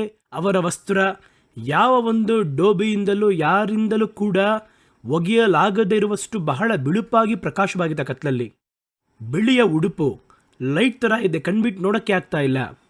ಹಾಗಾಗಿ ಅವರ ನಡುವೆಯಲ್ಲಿ ಆಕಾಶದಿಂದ ದೇವಭಕ್ತರು ಹಿಡಿದು ಬಂದು ಅವರೊಂದಿಗೆ ಸಂದರ್ಶಿಸಿ ಮಾತಾಡ್ತಾ ಇದ್ದಾರೆ. ಅವರೊಂದಿಗೆ ಅವರಲ್ಲಿ ಕೂತಿದ್ದಾರೆ. ಇವೆಲ್ಲ ನೋಡಿದಾಗ ಆಶ್ಚರ್ಯ. ನಮ್ಮ ಜೊತೆ ಇದ್ದು ನಮ್ಮೊಂದಿಗೆ ಊಟ ಮಾಡಿ, ನಮ್ಮೊಂದಿಗೆ ನಿದ್ದೆ ಮಾಡಿ, ನಮ್ಮೊಂದಿಗೆ ಆಟವಾಡಿ ಇರುವ ಇವರು ದೇವರ ಕುಮಾರನು ಎಂಬುದಾಗಿ ಹೇಳಲ್ಪಟ್ಟರು ಕೂಡ ನೇರವಾಗಿ ನೋಡಬೇಕಾದ್ರೂ ನಂಬಿಕೆ ಬರ್ತದೆ. ಅದು ಬೇರೆ, ಅದು ಬರಬೇಕಾದ್ರೆ ಅಷ್ಟೊಂದು ಆಶ್ಚರ್ಯವರಿಗೆ. ಎಷ್ಟು ಉನ್ನತ ಸ್ಥಾನವನ್ನು ದೇವರು ಇಟ್ಟು ಪ್ರಧಾನವಾಗಿ ತನ್ನ ರಹಸ್ಯಗಳನ್ನು ತಿಳ್ಕೊಳ್ಳುವುದಕ್ಕೆ ಕರೆಯಲ್ಪಟ್ಟಂತಹ ಪಾತ್ರೆಯಾಗಿ ಪೇತ್ರನನ್ನು ದೇವರು ಎಣಿಸಿದರು, ಆ ಸ್ಥಾನದಲ್ಲಿ ಇಟ್ಟಿದ್ದರು. ಮತ್ತಾಯ 17ನೇ ಅಧ್ಯಾಯದಲ್ಲಿ ಈ ಅನುಭವದ ಕುರಿತಾಗಿ ಬರೆಯಲ್ಪಟ್ಟಿದೆ. ಮುಂದಿನ ಕಾರ್ಯವನ್ನು ನೋಡಿ, ಸಮುದ್ರದ ಮೇಲೆ ನಡೆಯುವುದು. ಕಡಲ ಮೇಲೆ ನಡೆಯುವಾಗ ಯೇಸು ಸಮುದ್ರದಲ್ಲಿ ನಡ್ಕೊಂಡು ಬರ್ತಾ ಇದ್ದಾರೆ. ಮತ್ತೊಬ್ಬರೆಲ್ಲ ಸ್ಪೆಕ್ಟೇಟರ್ ಥರ ನೋಡ್ತಾ ಇದ್ದಾರಲ್ಲಿ, ಆಶ್ಚರ್ಯ ಪಡ್ತಾ ಇದ್ದಾರೆ, ಪರವಶವಾಗ್ತಾ ಇದ್ದಾರೆ. ಇನ್ನು ಕೆಲವರಿಗೆ ಆವೇಶ ಆ ರೀತಿಯಾಗಿ ಹೇಳ್ತಾರೆ. ಆದರೆ ಅದನ್ನು ನೋಡಿದ ಕೂಡಲೇ ಪೇತ್ರ ಹೇಳ್ತಾನೆ, ದೇವರೇ, ಇದು ನೀವೇ ಆಗಿದ್ರೆ ನಾನು ಕಡಲ ಮೇಲೆ ನಡೆಯುವುದಕ್ಕೆ ಸಹಾಯ ಮಾಡಿ ಅಂತ ಹೇಳ್ದ. ಯಾರಿಗೂ ಸಿಗದಿರುವಂತಹ ದೊಡ್ಡ ಕಾರ್ಯ ನೋಡಿ ಕರ್ತನು ಹೇಳಿದ್ರು, ಬಾ ನಡೆದು ಬಾ ಅಂತ ಕರೆದರು ಅವನ್ನ. ಮತ್ತಾಯನ ಸುವಾರ್ತೆ 14ನೇ ಅಧ್ಯಾಯ 18ನೇ ವಾಕ್ಯ ಹೇಳುತ್ತದೆ, ಅವರಿಗೆ ಉನ್ನತವಾಗಿರುವ ಸ್ಥಾನವನ್ನು ದೇವರು ಅಲ್ಲಿ ಇಟ್ಟಿದ್ದರು. ಏನು ಹೇಳ್ತಾರೆ ಅಂದರೆ, ಮೇಲು ನನಗೆ ಹೇಳುತ್ತೇನೆ, ನೀನು ಪೇತ್ರನಾಗಿದ್ದೀಯಾ. ಪೇತ್ರ ಅಂದರೆ ಒಂದು ಬಂಡೆ, ಕಲ್ಲು ಎಂಬುದಾಗಿ ಅರ್ಥ. ಇವರ ನಿಜವಾದ ಹೆಸರು ಬಂದು ಸೀಮೋನ ಎಂಬುದಾಗಿ. ದೇವರು ಹೇಳುತ್ತಾರೆ ಅವರಿಗೆ ಕೊಟ್ಟಂತಹ ಹೆಸರು ಪೇತ್ರ ಎಂಬುದು. ಪೇತ್ರ ಎಂದರೆ ಬಂಡೆ ಎಂಬುದಾಗಿ ಹೆಸರು. ಅದನ್ನು ಗ್ರೀಕ್ ಭಾಷೆಯಲ್ಲಿ ಪೆಟ್ರಾ ಎಂಬುದಾಗಿ ಹೇಳ್ತಾರೆ. ಪೆಟ್ರಾ ಅಂದರೆ ಅದರ ಅರ್ಥ ಆಂಗ್ಲ ಭಾಷೆಯಲ್ಲಿ ಇವರ ಹೆಸರು ಪೇತ್ರ ಎನ್ನುವುದನ್ನು ಪೀಟರ್ ಎಂಬುದಾಗಿ ಹೇಳ್ತಾರೆ. ಆ ಒಂದು ಬಂಡೆಗಳ ನಡುವೆ ಸಿಗುವಂತಹ ಒಂದು ಎಣ್ಣೆಗೆ ಹೆಸರು ಪೆಟ್ರೋ ಆಯಿಲ್, ಅದಕ್ಕೆ ಪೆಟ್ರೋಲ್ ಎಂಬುದಾಗಿ ಹೇಳುತ್ತೇವೆ. ಪೆಟ್ರೋಲ್ ಹಾಕಬೇಕಾದ್ರೆಲ್ಲ ನೀವು ಪೇತ್ರನನ್ನು ಸ್ಮರಿಸ್ಬೋದು. ಪೇತ್ರನ ಹೆಸರಲ್ಲೇ ಪೆಟ್ರೋಲ್ ಓಡ್ತಾ ಇದೆ ಇವತ್ತು ಈ ದಿನಗಳಲ್ಲಿ. ಹಾಗಾದರೆ ಒಂದು ಪೆಟ್ರಾ ಎಂಬುದಾಗಿ ಹೇಳಲ್ಪಡುವಂತಹ ಕಲ್ಲಿದೆ ನೋಡಿ, ಆ ಕಲ್ಲಿನ ಬಂಡೆಯಾಗಿ ನಿಲ್ಲುವವನೇ ಪೇತ್ರನೇ. ನೀನು ಬಂಡೆಯಾಗಿರುವುದರಿಂದ ಈ ಬಂಡೆಯ ಮೇಲೆ ನನ್ನ ಸಭೆಯನ್ನು ಕಟ್ಟುತ್ತೇನೆ, ಪಾತಾಳದ ಬಾಗಿಲು ಅದನ್ನು ಜಯಿಸಲಾಗುವುದಿಲ್ಲ. ಹಾಗಾಗಿ ಸಭೆಗೆ ನಾಯಕತ್ವವುಳ್ಳವನಾಗಿ, ಸಭೆಯ ಅಸ್ಥಿವಾರವಾಗಿ ನಾನು ನಿನ್ನನ್ನು ಉಪಯೋಗ ಮಾಡಲಿದ್ದೇನೆ. ನೀನೇ ಸಭೆಯ ಕಾಲ ಬರಬೇಕಾದ್ರೆ ಸಭೆಯ ಕಾಲದ ಹಿರಿಯರಾಗಿ ಇರುತ್ತೀಯ, ಅದನ್ನು ಗಮನಿಸುತ್ತೀಯ ಎಂಬುದಾಗಿ ಒಂದು ದೊಡ್ಡ ಕರುವಿಕೆಯನ್ನು, ದರ್ಶನವನ್ನು ಕೊಟ್ಟರು. ಆಗ ದೇವರು ಇಷ್ಟು ದೊಡ್ಡ ಕಾರ್ಯವನ್ನೆಲ್ಲ ಪೇತ್ರನ ಜೀವನದಲ್ಲಿ ಮಾಡಿದ್ದಾರೆ ನೋಡಿ. ದೇವರು ಅವರಿಗೆ ಕೊಡುವುದಕ್ಕೆ ದೊಡ್ಡ ವಾಗ್ದಾನವನ್ನು ಇಟ್ಟಿದ್ದರು. ಮತ್ತಾಯನ ಸುವಾರ್ತೆ 16ನೇ ಅಧ್ಯಾಯ 19ನೇ ವಾಕ್ಯದಲ್ಲಿ ಸ್ಪಷ್ಟವಾಗಿ ನಾವು ಅದನ್ನು ಗಮನಿಸಲು ಸಾಧ್ಯ. ಪೇತ್ರನಿಗೆ ಎಷ್ಟು ವಿಶೇಷತೆ ಇದೆ ನೋಡಿ. ಇವೆಲ್ಲವನ್ನು ಒಂದು ನಿಮಿಷದಲ್ಲಿ ಮರೆತು ಪೇತ್ರನು ದೇವರನ್ನು ಗೊತ್ತಿಲ್ಲ ಎಂಬುದಾಗಿ ಹೇಳಿ ಶಪಿಸುವುದಕ್ಕೂ ಸತ್ಯ ಮಾಡುವುದಕ್ಕೂ ಮುಂದಾದ. ಏನಿಟ್ಟಿದ್ರು ದೊಡ್ಡ ವಾಗ್ದಾನ ಅಲ್ಲಿ? ಮತ್ತಾಯ 16:19 ಹೇಳ್ತಾರೆ, ಪರಲೋಕ ರಾಜ್ಯದ ಬೀಗದ ಕೈಗಳನ್ನು ನಿನ್ನ ಕೈಯಲ್ಲಿ ಕೊಡುತ್ತೇನೆ. ಭೂಲೋಕದಲ್ಲಿ ನೀನು ಕಟ್ಟುವುದು ಏನೋ ಅದು ಪರಲೋಕದಲ್ಲಿ ಕಟ್ಟಲ್ಪಡುತ್ತದೆ. ಭೂಲೋಕದಲ್ಲಿ ಯಾವುದನ್ನು ಬಿಚ್ಚುತ್ತೀಯೋ ಅದು ಪರಲೋಕದಲ್ಲಿಯೂ ಬಿಚ್ಚಲ್ಪಟ್ಟಿರುವುದು ಎಂಬುದಾಗಿ ಹೇಳಿದರು. ಹಾಗಾಗಿ ಅವರಿಗೆ ಪರಲೋಕದಲ್ಲಿ ಕೂಡ ಯಾವುದೋ ಒಂದು ಮುಖ್ಯವಾಗಿರುವ ಸ್ಥಾನವನ್ನು ದೇವರು ಕೊಟ್ಟಿದ್ದಾರೆ. ಪರಲೋಕ ರಾಜ್ಯದ ಬೀಗದ ಕೈಗಳನ್ನು ನಿನಗೆ ನಾನು ಅಧಿಕಾರವಾಗಿ ಕೊಡುತ್ತೇನೆ ಎಂಬುದಾಗಿ ದೇವರು ಹೇಳುತ್ತಾರೆ. ನೀವು ಕಥೋಲಿಕ ಕ್ರೈಸ್ತ ಸಭೆಗಳಲ್ಲಿ ದೇವಾಲಯದಲ್ಲಿ ನೋಡುವುದಾದರೆ ಪೇತ್ರನ ಒಂದು ಸ್ಟ್ಯಾಚ್ಯೂ ಇಟ್ಟಿರ್ತಾರೆ. ಇದು ಪೇತ್ರನ ವಿಗ್ರಹ ಅಂತ ಹೆಂಗೆ ಗೊತ್ತಾಗುತ್ತೆ ಅಂತ ಹೇಳಿದ್ರೆ, 2 ದೊಡ್ಡ ಬೀಗದ ಕೈ, ಕಲ್ಲಲ್ಲಿ ಮಾಡಿರುವಂತಹ ಬೀಗದ ಕೈ ಅವರ ಕೈಯಲ್ಲಿ ಹಿಡಿದಿರುವ ಹಾಗೆ ಮಾಡಿರ್ತದ್ದು ಪೇತ್ರ. ಅದು ಈ ವಾಕ್ಯದ ಅಡಿಯಲ್ಲಿ ಈ ವಾಕ್ಯವನ್ನು ಇಟ್ಟೆ ಪರಲೋಕ ರಾಜ್ಯದ ಬೀಗದ ಕೈ ಅವರ ಕೈಯಲ್ಲಿ ಇದೆ ಅಂತ ಹೇಳ್ತಾರೆ. ಇನ್ನು ಕೆಲವರು ಹೇಳ್ತಾರೆ, ಪರಲೋಕದಲ್ಲಿ ನೀವು ಪ್ರವೇಶ ಮಾಡಬೇಕಾದ್ರೆ ಬಾಗಿಲೇ ದೊಡ್ಡ ಟೇಬಲ್ ಹಾಕಿ ಕೂತಿರ್ತಾರೆ ಪೇತ್ರನು, ಅಲ್ಲಿ ಅವರು ತೆರೆದರೆ ಮಾತ್ರ ಒಳಗೋಗಕ್ಕೆ ಸಾಧ್ಯ ಎಂಬುದಾಗಿಲ್ಲ. ಕಾಲ್ಪನಿಕವಾಗಿ ಕೆಲವೊಂದು ಕಾರ್ಯಗಳನ್ನು ಹೇಳುವುದು ಉಂಟು. ಅವೆಲ್ಲವನ್ನ ದಾಟಿ ನೀವು ನೋಡುವುದಾದರೆ ಪರಲೋಕದಲ್ಲಿ ಅವರಿಗೋಸ್ಕರ ಒಂದು ಅಧಿಕಾರ, 24 ಹಿರಿಯರ ಕ್ರಮದಲ್ಲಿ ಅವರಿಗೆ ಒಂದು ಸ್ಥಾನ, ಅವರಿಗೊಂದು ಸಿಂಹಾಸನ ಕೊಡಲ್ಪಟ್ಟು ಒಂದು ದೊಡ್ಡ ವಾಗ್ದಾನವನ್ನು ಕಾಣ್ತೀರಾ. ಒಂದು ಚಿಕ್ಕ ಸಮಯದಲ್ಲಿ ಅವರು ಬಿದ್ದರೆ ಸ್ವಲ್ಪದರಲ್ಲಿ ಅವರು ಪ್ರಾಣವನ್ನು ಕಾಪಾಡಿಕೊಂಡ ಹಾಗೆ, ಇಸ್ಕರಿಯೋತ ಯೂದನ ಹಾಗೆ ತನ್ನನ್ನು ತಿವಿದುಕೊಳ್ಳದೆ ಹೊರಗೆ ಬರುವುದಕ್ಕಿರುವ ಅವಕಾಶವನ್ನು ಹುಡುಕಿ ಯಾರ ಬಳಿ ಅರಿಕೆ ಮಾಡಬೇಕೋ ಅಲ್ಲಿ ಅರಿಕೆಯನ್ನು ಮಾಡಿ, ಯಾರ ಬಳಿ ಕ್ಷಮಾಪಣೆ ಹೊಂದಬೇಕೋ ಅದನ್ನು ಅವರು ಪಡ್ಕೊಂಡು ಮತ್ತೆ ತಮ್ಮ ಓಟವನ್ನು ಅವರು ಆರಂಭಿಸಿದರು. ಪೇತ್ರನ ಬೀಳುವಿಕೆಗಿಂತ ಮುಂಚಿತವಾಗಿ ಅವರಲ್ಲಿದ್ದಂತಹ ಗುಣಗಳು ಯಾವುದು? ಚಿಕ್ಕ ಚಿಕ್ಕ ಕೊರತೆಗಳು. ಪೇತ್ರನನ್ನು ಗಮನಿಸುವುದಾದರೆ ಬಹಳ ಕೊರತೆಗಳು ಅವರಲ್ಲಿ ಕಾಣಿಸುತ್ತೆ. ಇದುವೇ ಸ್ವಲ್ಪ ಸ್ವಲ್ಪವಾಗಿ ಪರಿಪೂರ್ಣವಾಗಿ ಈ ಬಲಹೀನತೆಗಳನ್ನು ಅವರು ತಕ್ಕ ಕಾಲದಲ್ಲಿ ನಿವಾರಣೆ ಮಾಡದೇ ಇದ್ದರಿಂದ, ಅದನ್ನು ಬಿಟ್ಟಿದ್ದರಿಂದಲೇ ಅದು ಮತ್ತೆ ಮತ್ತೆ ಅವರ ಜೀವನದಲ್ಲಿ ಕೆಲಸವನ್ನು ಮಾಡಿ ಪ್ರತ್ಯೇಕ ಕಾಲಘಟ್ಟದಲ್ಲಿ ತನ್ನ ಮರಣ ಬರುತ್ತದೋ ಎನ್ನುವಂತಹ ಭಯದಲ್ಲಿ ಶಪಿಸುವುದಕ್ಕೂ ಸತ್ಯ ಮಾಡುವುದಕ್ಕೂ ಕರ್ತನನ್ನು ನಿರಾಕರಿಸುವುದಕ್ಕೂ ಮುಂದಾದ ಒಂದು ಹಿಂಜಾರುವಿಕೆಯಲ್ಲಿ ಕೆಳಗೆ ತಳ್ಳಿತು. ಅದು ಎಷ್ಟು ದೊಡ್ಡ ಕಾರ್ಯ ಯೋಚನೆ ಮಾಡಿ ನೋಡಿ. ಇಷ್ಟೊಂದು ವಾಗ್ದಾನ ಪಡೆದ ಮನುಷ್ಯ, ಯೇಸುವಿಗೆ ಹತ್ತಿರವಿದ್ದಂತಹ ಮನುಷ್ಯ, ಯೇಸುವನ್ನು ಮುಖಾಮುಖಿಯಾಗಿ ಅವರ ಪರಲೋಕದ ದರ್ಶನವನ್ನು ನೋಡಿದಂತಹ ಒಬ್ಬ ಮನುಷ್ಯ, ಪರಲೋಕದ ಅಧಿಕಾರಗಳನ್ನು ಹೊಂದಿಕೊಂಡಿರುವಂತಹ ಮನುಷ್ಯ ಒಂದು ಚಿಕ್ಕ ಸಂದರ್ಭದಲ್ಲಿ ಬಿದ್ದೋದ. ಆ ಬೀಳುವಿಕೆಯನ್ನು ಉಪಯೋಗಿಸಿದ ಸೈತಾನ ಹೇಗಾದರೂ ಅವರನ್ನು ಬೀಳಿಸಿರ್ಬೋದು. ಅದಕ್ಕಿಂತ ಮುಂಚಿತವಾಗಿ ಪೇತ್ರನ್ನು ವೇಗವಾಗಿ ಹೋಗಿ ಎಲ್ಲಿ ಅರಿಕೆ ಮಾಡಬೇಕೋ, ಇದರಿಂದ ಎಲ್ಲಿ ಹೊರಬರಬೇಕು, ಯಾವ ರೀತಿ ತಪ್ಪಿಸ್ಕೋಬೇಕು ಎಂಬುದಾಗಿ ಅವರು ಗ್ರಹಿಸಿಕೊಂಡಿದ್ರು. ಪಾಪವು ನಮ್ಮ ಕೈಗಳನ್ನು ಹಿಡಿಯುವುದು ಪ್ರಕೃತಿಯೇ, ಆದರೆ ಅದನ್ನು ಯಾವಾಗ ಬಿಡಬೇಕು, ಹೇಗೆ ಬಿಡಬೇಕು ಅಂತ ಗೊತ್ತಾಗಬೇಕು ನಮಗೆ. ಒಂದು ದ್ವೀಪದಲ್ಲಿ ನೋಡಿ, ಆ ಮೆಲಿತಾ ಎನ್ನುವಂತಹ ದ್ವೀಪಲ್ಲಿ ಹೋಗಿ ಪೌಲನು ಅಲ್ಲಿ ಹೋಗಿ ದಡ ಸೇರಿದಾಗ ಎಲ್ಲರೂ ಕೂತಿದ್ದಾರೆ. ಇದೇ ರೀತಿ ಬೆಂಕಿಯನ್ನು ಹಚ್ಚುವುದಕ್ಕೆ ಕಟ್ಟಿಗೆ ತಂದು ಹಾಕ್ತಾ ಇದ್ದಾರೆ. ಅಲ್ಲಿ ಪೌಲ ತಂದು ಹಾಕ್ತಾ ಇದ್ದಾರೆ. ಆಗ ಒಂದು ಹಾವು ಅವರನ್ನು ಕಚ್ಚಿತ್ತು. ಅಲ್ಲಿ ತಕ್ಷಣ ಅಲ್ಲಿದ್ದಂತಹ ವಿಷದ ಸರ್ಪವನ್ನು ಬೆಂಕಿಯಲ್ಲಿ ತಳ್ಳಿ ಯಾವ ಕೆಡುಕು ಸಂಭವಿಸಲಿಲ್ಲ. ಲೋಕದಲ್ಲಿ ಇರುತ್ತದೆ, ಪಾಪ ಇರುತ್ತದೆ, ಸೈತಾನನ ವಿರೋಧತ್ವ ಇರುತ್ತದೆ, ಬಲಹೀನತೆ ಇರುತ್ತೆ, ಬೀಳುವಿಕೆ ಇರುತ್ತೆ. ಅದನ್ನು ಕಳಚಿ ಬಿಡುವುದು ಗೊತ್ತಾಗಬೇಕು ನಮಗೆ. ಇವರಿಗೆ ನೋಡಿ ತಮ್ಮ ಜೀವನದಲ್ಲಿ ಚಿಕ್ಕ ಚಿಕ್ಕ ಬಲಹೀನತೆಗಳು ತಕ್ಕ ಮಟ್ಟದಲ್ಲಿ ಕಾಣಲ್ಪಡಬೇಕಾದ್ರೆ ಅದನ್ನು ಸರಿ ಮಾಡದೆ ಬಿಟ್ಟರೆ ಅದುವೇ ಹಿಂದೆ ಗರ್ಭ ಧರಿಸಿ ಒಂದು ಪ್ರತ್ಯೇಕ ಕಾಲದಲ್ಲಿ ದೇವರನ್ನು ಬಿಟ್ಟು ದಾರಿ ತಪ್ಪುವುದಕ್ಕೂ ದೆಸೆ ತಿರುಗುವುದಕ್ಕೂ ಅದು ಆಸ್ಪದವಾಗಿ ಮಾರ್ಪಡುತ್ತದೆ. ಇವರೊಳಗೆ ಏನೇನಿತ್ತು ಅಂತ ಗಮನಿಸಿ ನೋಡಿ. ಒಳ್ಳೆಯದಲ್ಲ ಹೇಳಿದ್ವಲ್ಲ. ಇನ್ನು ಕೆಲವೊಂದು ಕಾರ್ಯಗಳು. ಮತ್ತಾಯನ ಸುವಾರ್ತೆ 14ನೇ ಅಧ್ಯಾಯ 28ನೇ ವಾಕ್ಯದಲ್ಲಿ, ಇವರ ಒಳಗೆ ಒಂದು ಸಂಶಯ ಇರುತ್ತಲೇ ಇತ್ತು ಯೇಸುವಿನ ಮೇಲೆ. ಇದೆಲ್ಲ ಹೇಳ್ಬೇಕಾದ್ರೆ ಹೌದು ಹೌದು ಎಂಬುದಾಗಿ ಹೇಳ್ಬೋದು, ಆದರೆ ಒಳಗೊಂದು ಸಂಶಯ. ಅವ್ರು ಹೇಳ್ತಾರೆ, ಗಮನಿಸಿ, ಪೇತ್ರನವರನ್ನ ಗಮನಿಸಿ, ದೇವರೇ ಇದು ನೀವೇ ಆದರೆ, ಇದು ನೀವೇ ಎಂಬುದಾಗಿರುವುದಾದರೆ, ಹಾಗಾದರೆ ಒಂದು ಸಂಶಯ, ನಾನು ನಡೆದು ಬರುವುದಕ್ಕೆ ನನಗೆ ಸಹಾಯ ಮಾಡಿ ಅಂತ ಕೇಳಿದರು. ನಾನು ನಡೆದು ಬಂದು ನಿಜವಾಗಿಯೂ ಸಮುದ್ರದ ಮೇಲೆ ನಡೆಯೋಕ್ಕೆ ಸಾಧ್ಯ ಎಂಬುದಾಗಿ ಹೇಳಿದ್ರೆ ನಂಬ್ತೀನಿ ಅಷ್ಟೇ. ನಿಮ್ಮನ್ನ ದೇವರ ಶಕ್ತಿಯನ್ನು ನೋಡಲು ಆಸೆ ಪಡ್ಬೋದು, ಸಂಶಯ ಪಟ್ಟೋದನ್ನು ಕೇಳಬಾರ್ದು. ದೇವರೇ ನಿಮ್ಮ ಮುಖವನ್ನು ನನಗೆ ಪ್ರಕಟಿಸಿ ತೋರಿಸಿದರೆ ನೀವು ಇದ್ದೀರಿ ಎನ್ನುವುದನ್ನು ನಂಬುತ್ತೇನೆ, ಈ ರೀತಿ ಕೆಲವೊಬ್ಬರು ಪ್ರಾರ್ಥನೆ ಮಾಡ್ತಾರೆ. ದೇವರ ನಿಜವಾಗಿರುವ ದೇವರಾಗಿರುವುದಾದರೆ ನಿಮ್ಮನ್ನು ನನಗೆ ಪ್ರಕಟಿಸಿ ತೋರಿಸಿರಿ ಹೇಳಬಾರ್ದು. ಕರ್ತನ ನೋಡಲು ಬಯಸ್ತೀವಿ, ಮಾತಾಡಲು ಬಯಸ್ತೀವಿ, ಆದರೆ ಅದಕ್ಕೆ ಈ ಪದವನ್ನು ಬಳಕೆ ಮಾಡಿದರೆ ಒಂದು ಸಂಶಯ ಇದೆ ಎಂಬುದಾಗಿ ಅರ್ಥ. ಅವರ ನಿಜವಾದ ದೇವರೆಂಬುದಾಗಿ ಗೊತ್ತಿಲ್ಲದೆ ಅಲ್ಲೋ ಕೂತಿದ್ದೀರಾ ನೀವು? ಇವರನ್ನು ನೋಡಿ ಸಮುದ್ರದ ಮೇಲೆ ನಡೀತಾ ಬರ್ತಾ ಇದ್ದಾರೆ. ಇವರ ಮನದಲ್ಲಿ ಒಳಗೊಳಗಿನ ಸಂಶಯ ಇದೆ ಯಾವಾಗಲೂ. ಅವ್ರು ಹೇಳ್ತಾರೆ, ಒಂದು ವೇಳೆ ನೀವೇನಾ ಅದು? ನೀವೇ ಆಗಿರುವುದಾದರೆ ನಾನು ಕೂಡ ನಡೆದು ಬರುವುದಕ್ಕೆ ಸಹಾಯ ಮಾಡಿ. ಉಳಿದವರು ಸುಮ್ಮನೆ ಕೂತಿದ್ದಾರೆ, ನಾನು ನಡೆದು ಬರುವುದಕ್ಕೆ ಸಹಾಯ ಮಾಡಿರಿ. ಹಾಗಾದರೆ ಅರ್ಥ ಏನು? ಆ ರೀತಿ ನಡೆದು ಬಂದರೆ ಇದು ನೀವು ಅಂತ ನಂಬ್ತೀನಿ, ಇಲ್ಲದಿದ್ದರೆ ಏನೋ ಅದು ಯಾವುದೋ ಒಂದು ಆತ್ಮ ದೂತನೆ ಎಂಬುದಾಗಿ ಭಾವಿಸುತ್ತೇನೆ ಅಂತ ಹೇಳಿದರು. ಯೇಸು ಆಗ ನಾನು ನಿಮ್ಮ ಹಾಗೆ ನಡೆಯುವುದಕ್ಕೆ ನನಗೆ ಆಜ್ಞಾಪಿಸಿ ಅಂತ ಹೇಳಿದರು.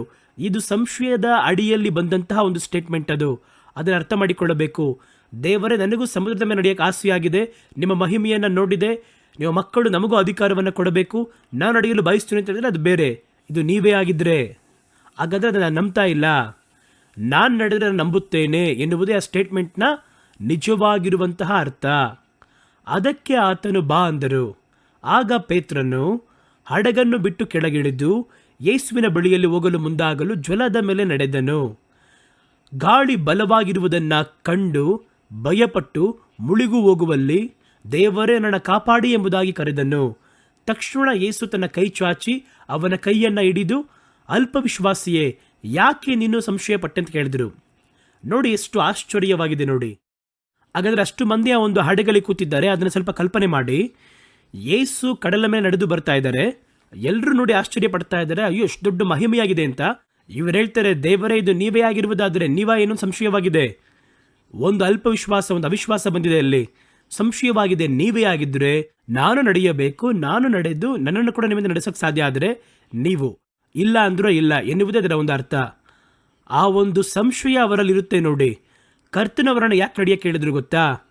ಅವರ ಒಳಗೆ ಇದ್ದಂಥ ಆ ಸಂಶಯ ದೃಢಪಟ್ಟು, ಸಂಶಯ ಯಾವಾಗಲೂ ಇದ್ದರೆ ಆ ಸಂಶಯದ ಒಂದು ಪರಿಣಾಮ ಹೆಂಗಿರುತ್ತೆ ಅಂತ ನೋಡ್ಬೇಕು ನಾವು. ಯೇಸುವಿಗೆ ಗೊತ್ತು, ನಡೆದು ಬಂದರೆ ಒಳಗೆ ಬೀಳ್ತಾನೆ ಅಂತ ಗೊತ್ತು. ಏಕೆಂದರೆ ನಡೆಯುವಷ್ಟು ನಂಬಿಕೆ ಅವನಲ್ಲಿ ಇಲ್ಲ.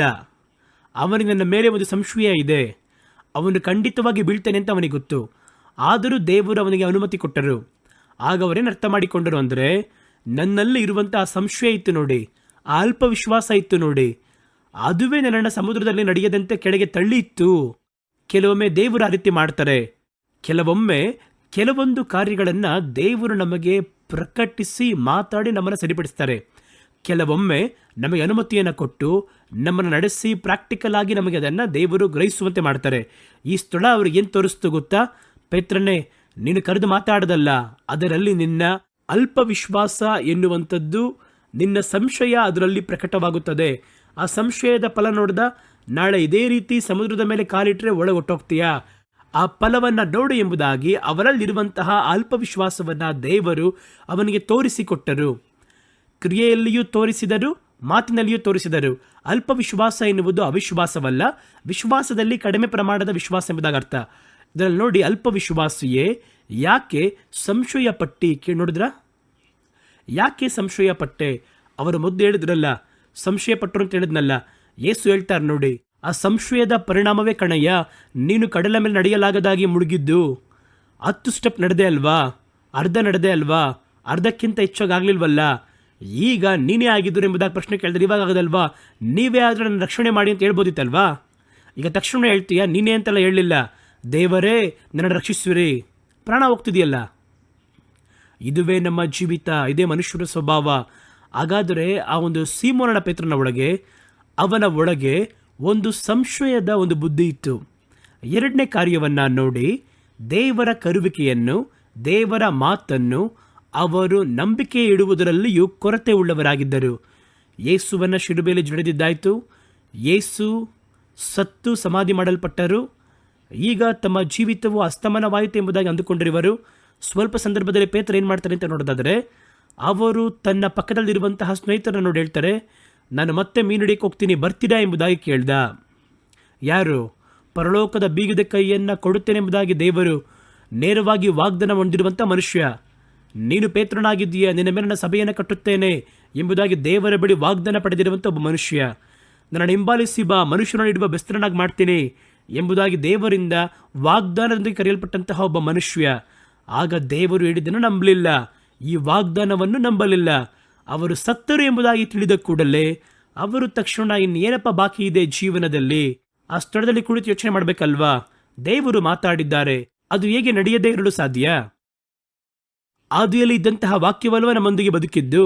ಅವರು ಮಾತಾಡಿದ ಮಾತು ಇವರಲ್ಲಿ ಆ ಸಂಶಯ ಇದ್ದಿದ್ದರಿಂದ ಅವ್ರೇನು ಮಾಡ್ತಾರೆ ಅಂದರೆ, ಏನೋ ಚೆನ್ನಾಗಿತ್ತು, ಒಂದು 3.5 ವರ್ಷ ಅವ್ರ ಸಂಗಡ ಓದ್ವಿ, ಸೇವೆ ಮಾಡಿದ್ವಿ, ಹೋಗಿದ ಕಡೆ ಎಲ್ಲ ಒಳ್ಳೆ ಮರ್ಯಾದೆ ಸಿಕ್ತು, ಮುಗೀತು ಎಲ್ಲ. ಇನ್ನೇನು ಮಾಡುವುದು ನಾವು? ನಾನು ಮತ್ತೆ ಮೀನು ಹಿಡಿಯಕ್ಕೆ ಹೋಗ್ತೀನಿ, ಯಾರ್ಯಾರು ಬರ್ತೀರಾ ಎಂಬುದಾಗಿ ಅವರನ್ನು ಕೂಡ ಕರೆದುಕೊಂಡು ಬಂದರು. ಈ ಸಂಭವ ಯೋಹಾನ್ ಸುವಾರ್ತೆಯಲ್ಲಿ 21ನೇ ಅಧ್ಯಾಯ 3ನೇ ವಾಕ್ಯದಲ್ಲಿ ಹೇಳಲ್ಪಟ್ಟದ್ದಾಗಿದೆ. ಈಗ ನೋಡಿ, ಮುಂಚಿತವಾಗಿ ಇದ್ದಂತಹ ಸಂಶಯ, ಆ ಸಂಶಯದೊಂದಿಗೆ ಅಲ್ಪ ವಿಶ್ವಾಸವು ಕೂಡ ದೇವರಿಂದ ಬೆಟ್ಟು ಮಾಡಿ ತೋರಿಸಲ್ಪಟ್ಟು ಕೂಡ ಕಡಲಲ್ಲಿ ಅವರು ಇಳಿದು ಅವರು ತಡವರಿಸಿ ದೇವರು ಅವನಿಗೆ ತೋರಿಸಿಕೊಟ್ಟರು ಕೂಡ ಆ ಸಂಶಯವನ್ನು ಪರಿಪೂರ್ಣವಾಗಿ ನೀಗಿಸಲಿಲ್ಲ ಅವರು. ಆ ಸಂಶಯವೇ ಆ ಅಲ್ಪ ವಿಶ್ವಾಸ ಈಗ ಅವಿಶ್ವಾಸವಾಗಿ ಮಾರ್ಪಟ್ಟಿದೆ. ಅವರು ಹೇಳಿದ ವಾಗ್ದಾನವನ್ನೆಲ್ಲ ಮರೆಯುವಂತೆ ಮಾಡಿದೆ. ಅವರು ನನ್ನ ಕರಿಬೇಕಾದ್ರೆ ಏನೆಲ್ಲ ಹೇಳಿದ್ರು ಎಲ್ಲವನ್ನ ಮರೆತೋಗಿದ್ದಾರೆ. ನನಗೋಸ್ಕರ ದೇವರಿಟ್ಟಿರುವಂತಹ ಓಟ ಮರೆತೋಯ್ತು. ಇವಾಗ ಅವರಿಗೇನೆಂದರೆ, ಮುಂದೆ ಇರುವಂತಹ ನನ್ನ ಭವಿಷ್ಯ ಏನು? ಈ ನೆನಪು ಮಾತ್ರ ಮುಂದೆ ಇತ್ತು. ನಾನು ಮತ್ತೆ ಮೀನು ಹಿಡಿಯಕ್ಕೆ ಹೋಗ್ತೀನಿ ಎಂಬುದಾಗಿ ಹೇಳಿ ಅವರು ಹೊರಟರು.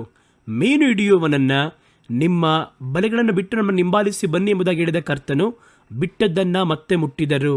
ಇದನ್ನೇ ಅಲ್ಲಿ ಓದುತ್ತೇವೆ. ಅಲ್ಲೇನು ಹೇಳ್ತಾರೆ ಗಮನಿಸಿ. ಯೋಹಾನನ ಸುವಾರ್ತೆ 21ನೇ ಅಧ್ಯಾಯದಲ್ಲಿ 3ನೇ ವಾಕ್ಯದಿಂದ, ಸೀಮೋನನಾಗಿರುವ ಪೇತ್ರನು ಮತ್ತೊಬ್ಬರನ್ನ ನೋಡಿ ಮೀನು ಹಿಡಿಯಲು ಹೋಗುತ್ತೇನೆ ಎಂಬುದಾಗಿ ಹೇಳಿದರು. ಅದಕ್ಕವರು, ನಾನು ನಿಮ್ಮ ಸಂಗಡ ಬರುತ್ತೇವೆ ಎಂಬುದಾಗಿ ಹೇಳಿದರು. ಅವರು ಹೊರಟು ಹೋಗಿ ತಕ್ಷಣ ಹಡಗನ್ನು ಹತ್ತಿದರು. ಯೇಸು ಸತ್ರು ಅಲ್ಲಿಗೆ ಎಲ್ಲ ಮುಗ್ದೋಯ್ತು ಎಂಬುದಾಗಿ ಭಾವಿಸಿದರು.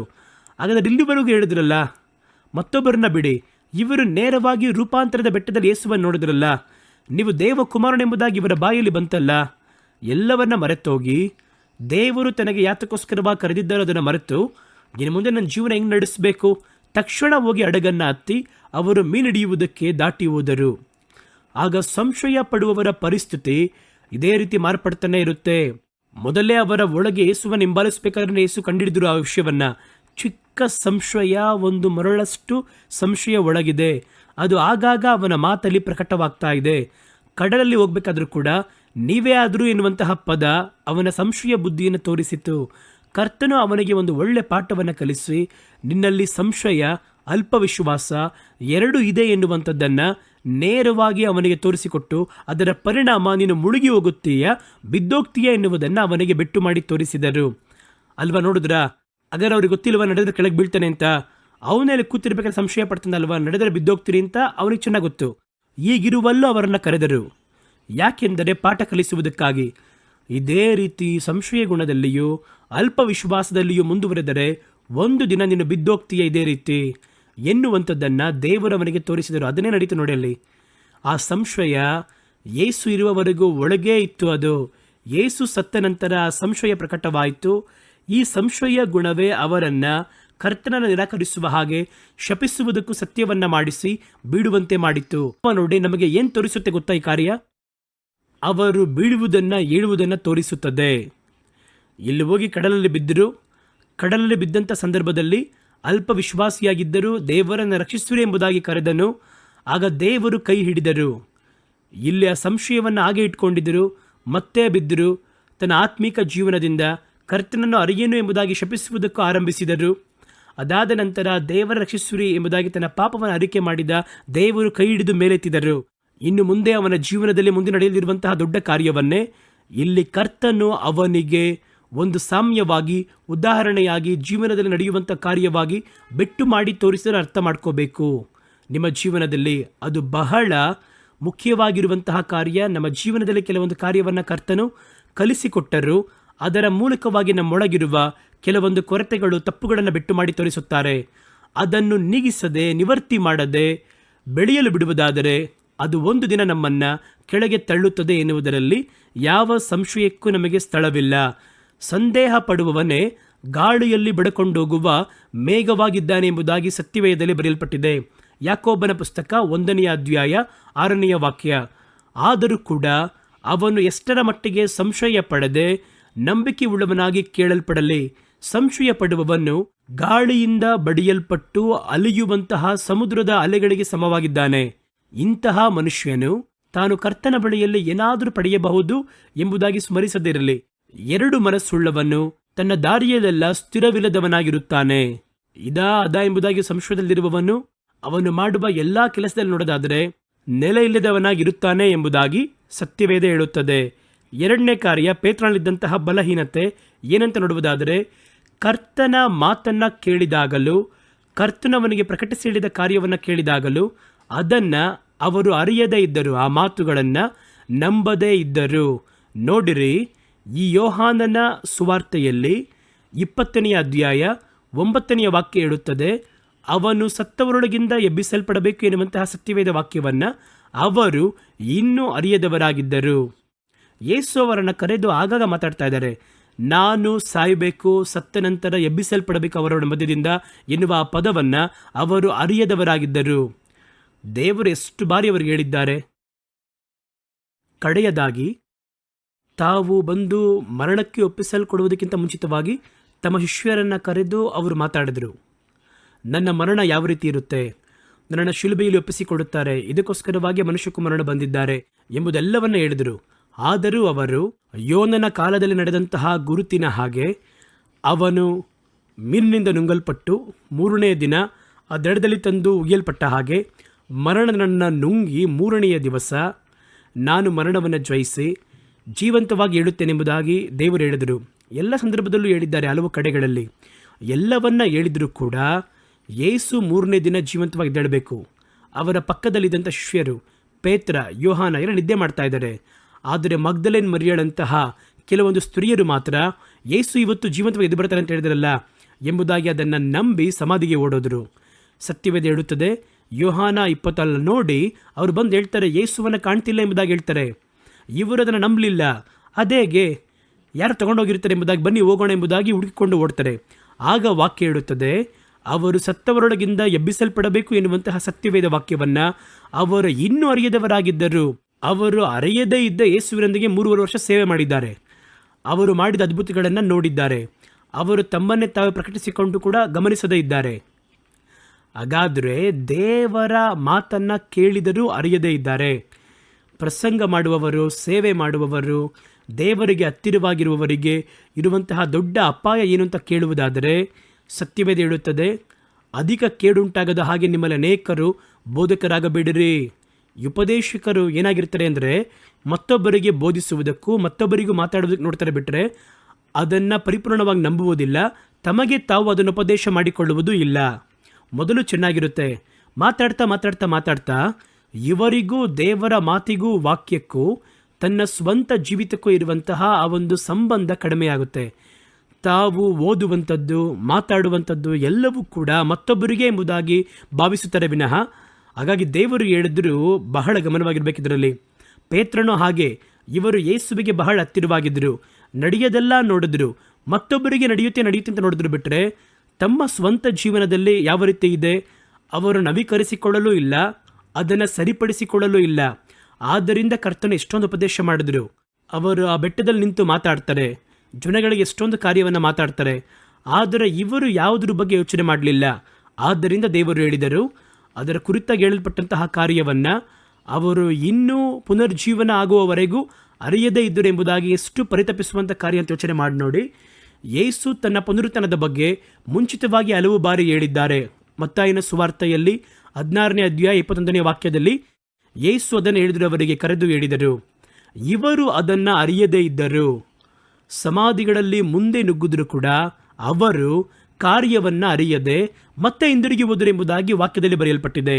ಇವರು ಯಾಕೆ ದೇವರ ವಾಕ್ಯವನ್ನು ಅವರಿಂದ ಸ್ವೀಕರಿಸಲು ಆಗಲಿಲ್ಲ ಅಂತ ಕೇಳಿದ್ರೆ, ದೇವರಿಂದ ಮತ್ತೆ ಹುಟ್ಟುವಂತಹ ಅನುಭವ ಇಲ್ಲದಿರುವವರು ಕರ್ತನ ವಾಕ್ಯವನ್ನು ಸ್ವೀಕರಿಸಿಕೊಳ್ಳಲಾಗಲಿಲ್ಲ.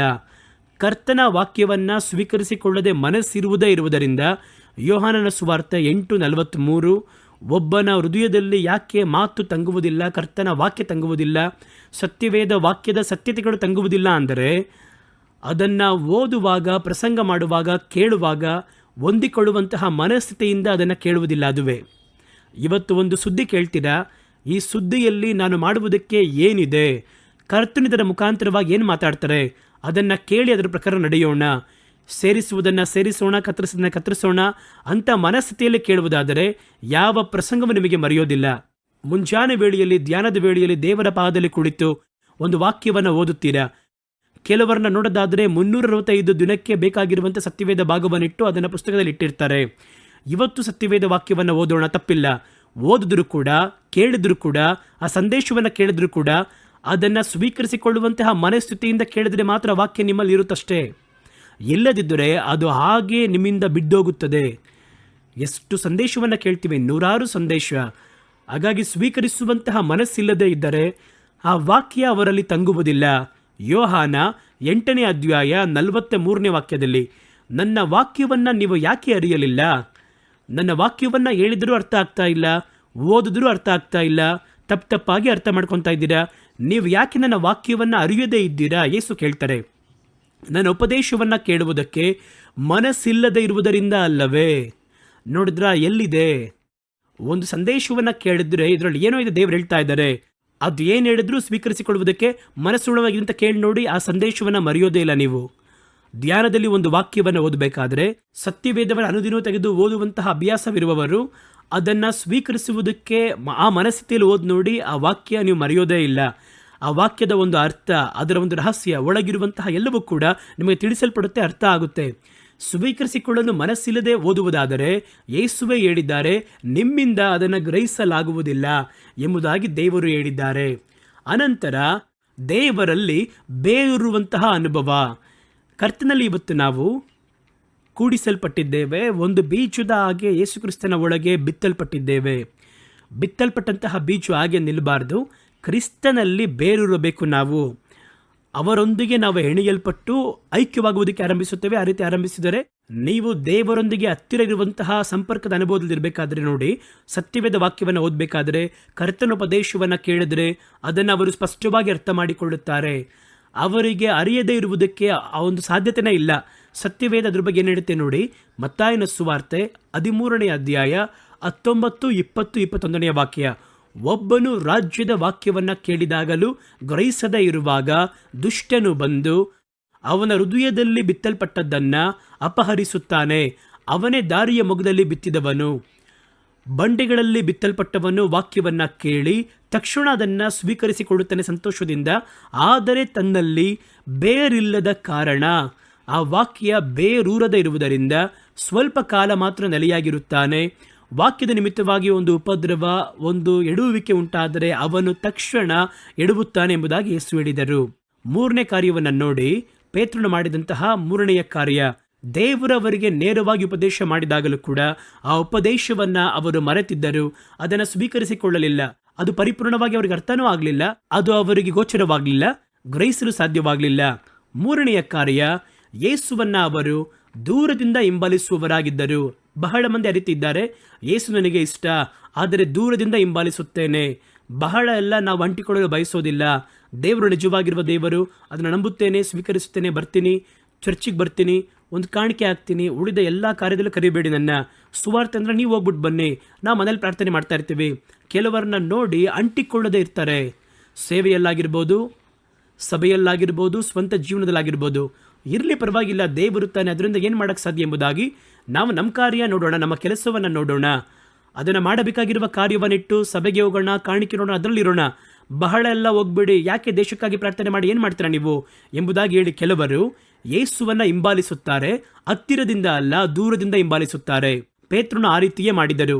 ಲೂಕನ ಸುವಾರ್ತೆ 22ನೇ ಅಧ್ಯಾಯ 54ನೇ ವಾಕ್ಯ, ಉಪದ್ರವ ಬಂದ ಸಂದರ್ಭದಲ್ಲಿ ಅವರು ಅವರನ್ನು ಹಿಡಿದ ನಂತರ 54ನೇ ವಾಕ್ಯ ಹೇಳುತ್ತದೆ, ಪ್ರಧಾನ ಯಾಜಕನ ಮನೆಯಲ್ಲಿ ಹೋಗಿ ಕರ್ಕೊಂಡೋದರು. ಪೇತ್ರನು ದೂರದಿಂದ ಹಿಂಬಾಲಿಸಿದನು. ಪೇತ್ರನನ್ನು ನೋಡಿ ದೂರದಿಂದ ಬಚ್ಚಿಟ್ಕೊಂಡು ಅವರನ್ನು ಹಿಂಬಾಲಿಸಿದರು. ಇದು ದೇವರ ಬಳಿಯಲ್ಲಿ ಹತ್ತಿರದಲ್ಲಿ ತಮ್ಮ ಜೀವಿತವನ್ನು ರಚಿಸಿಕೊಳ್ಳದೆ ದೇವರನ್ನು ಹಿಂಬಾಲಿಸಬೇಕು. ಅವರ ಮಾರ್ಗ, ಉಪದೇಶ, ಸತ್ಯ, ಸಭೆ ಎಲ್ಲ ಇಷ್ಟ ಆಗುತ್ತೆ. ಆದರೆ ಬಹಳ ಹತ್ತಿರದಲ್ಲಿ ಹಿಂಬಾಲಿಸಲು ಸಾಧ್ಯವಿಲ್ಲ. ನನಗೆ ನನ್ನ ಕುಟುಂಬ, ನನ್ನ ಜೀವನ, ನನ್ನ ಅನುಭವ ಇದನ್ನು ದಾಟಿ ಸಿಗುವಂತಹ ಸಂದರ್ಭದಲ್ಲಿ ನಾವು ಸೇವೆಯನ್ನು ಮಾಡ್ತೀವಿ ಎಂಬುದಾಗಿಲ್ಲ. ಒಂದು ಗುಂಪಿನವರಿದ್ದಾರೆ, ನಾವು ತಪ್ಪು ಹೇಳ್ತಿಲ್ಲ, ಅವರ ಪರಿಸ್ಥಿತಿಯನ್ನು ಗೊತ್ತಿಲ್ಲ ನನಗೆ. ಆದರೆ ಸತ್ಯವೇದ ಹೇಳುತ್ತದೆ, ಈ ದೂರದಲ್ಲಿ ಹಿಂಬಾಲಿಸುವುದು ಯಾವಾಗಲೂ ಅಪಾಯವಾದದ್ದು. ದೂರದಲ್ಲಿ ಹಿಂಬಾಲಿಸುವುದು ಅಂಟಿದ್ರು ಅಂಟ್ಕೊಂಡಂಗಿರ್ತಾರೆ ನೋಡಿ, ಅದು ಬಹಳ ಅಪಾಯವಾದದ್ದು.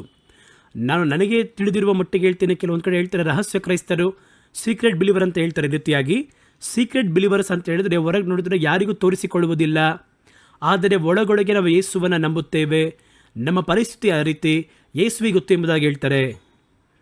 ನಿಮ್ಮ ಪರಿಸ್ಥಿತಿ ಸರಿಯೇ, ಅದು ನನಗೆ ಅದರ ಕುರಿತಾಗಿ ಏನು ನ್ಯಾಯ ತೀರ್ಪಿಂತ ನಾನು ಮಾತಾಡ್ತಿಲ್ಲ. ನೀವೇನು ಕಷ್ಟಪಡ್ತಾರೆ ನನಗೆ ಗೊತ್ತಿಲ್ಲ ಅದು.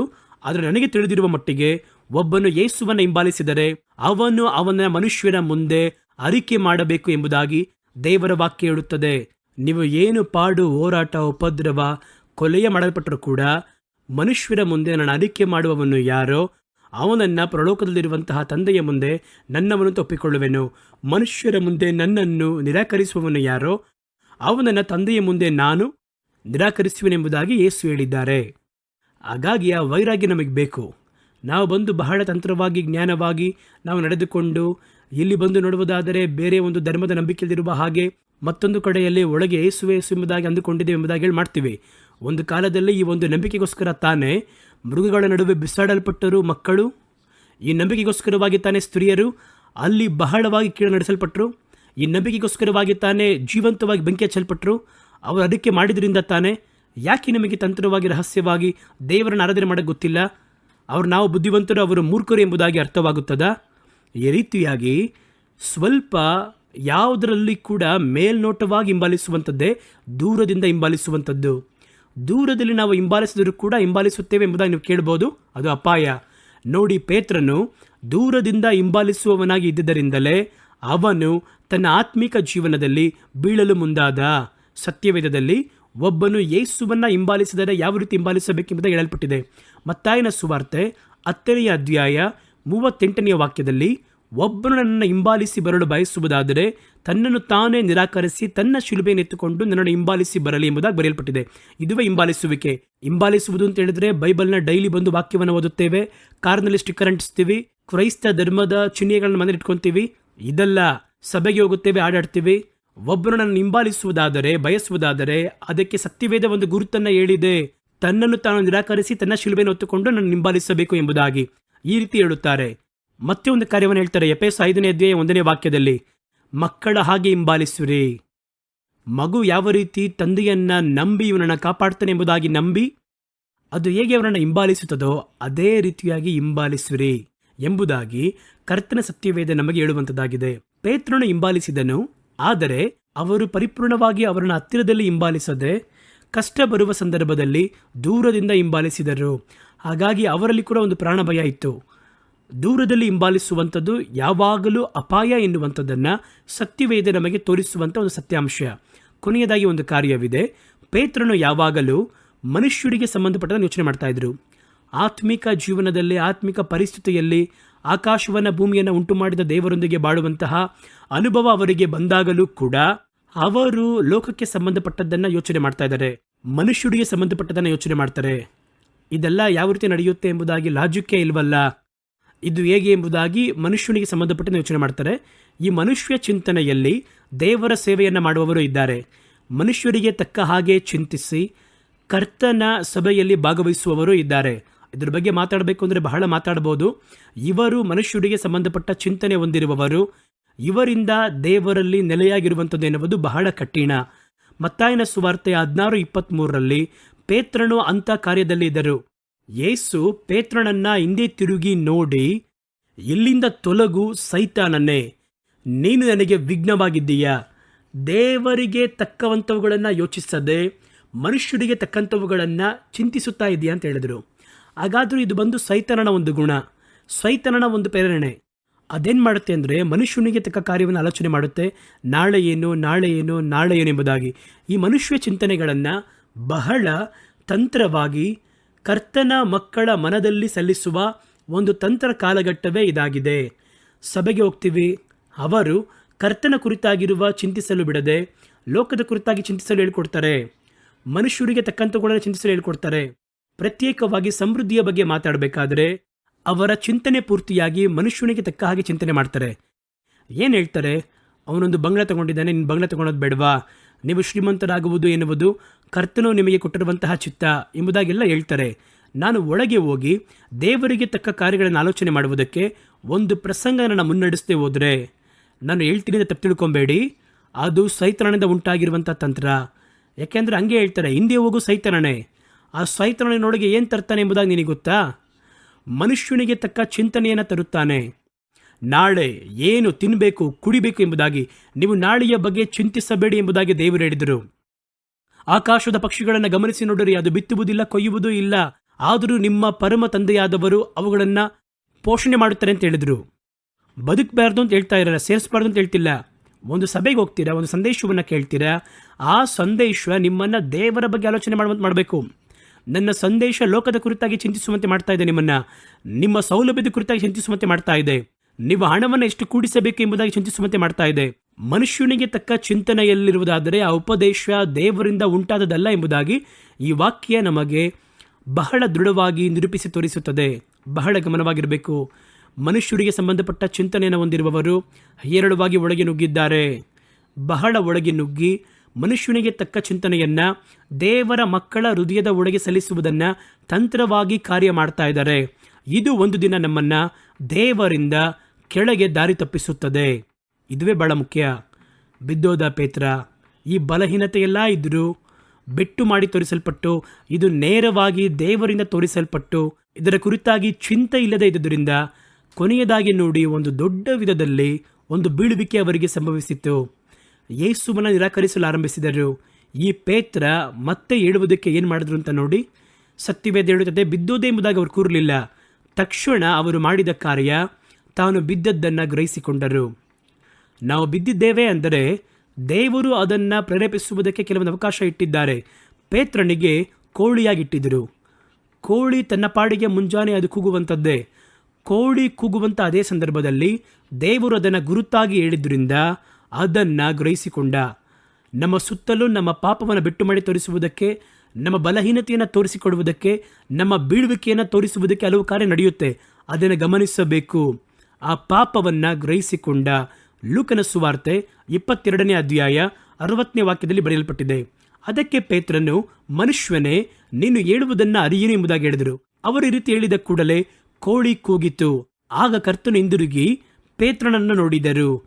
ಕೋಳಿ ಕೂಗುವುದಕ್ಕಿಂತ ಮುಂಚಿತವಾಗಿ ನೀನು ನನ್ನನ್ನು 3 ಬಾರಿ ನಿರಾಕರಿಸುತ್ತೀಯಾ ಎಂಬುದಾಗಿ ದೇವರು ತನ್ನ ಬಳಿ ಹೇಳಿದಂತಹ ಮಾತನ್ನು ತಕ್ಷಣ ಪೇತ್ರನು ನೆನಪಿಸಿಕೊಂಡು ಹೊರಗೆ ಹೋಗಿ ಮನ ಕಷ್ಟಪಟ್ಟು ಅತ್ತನು.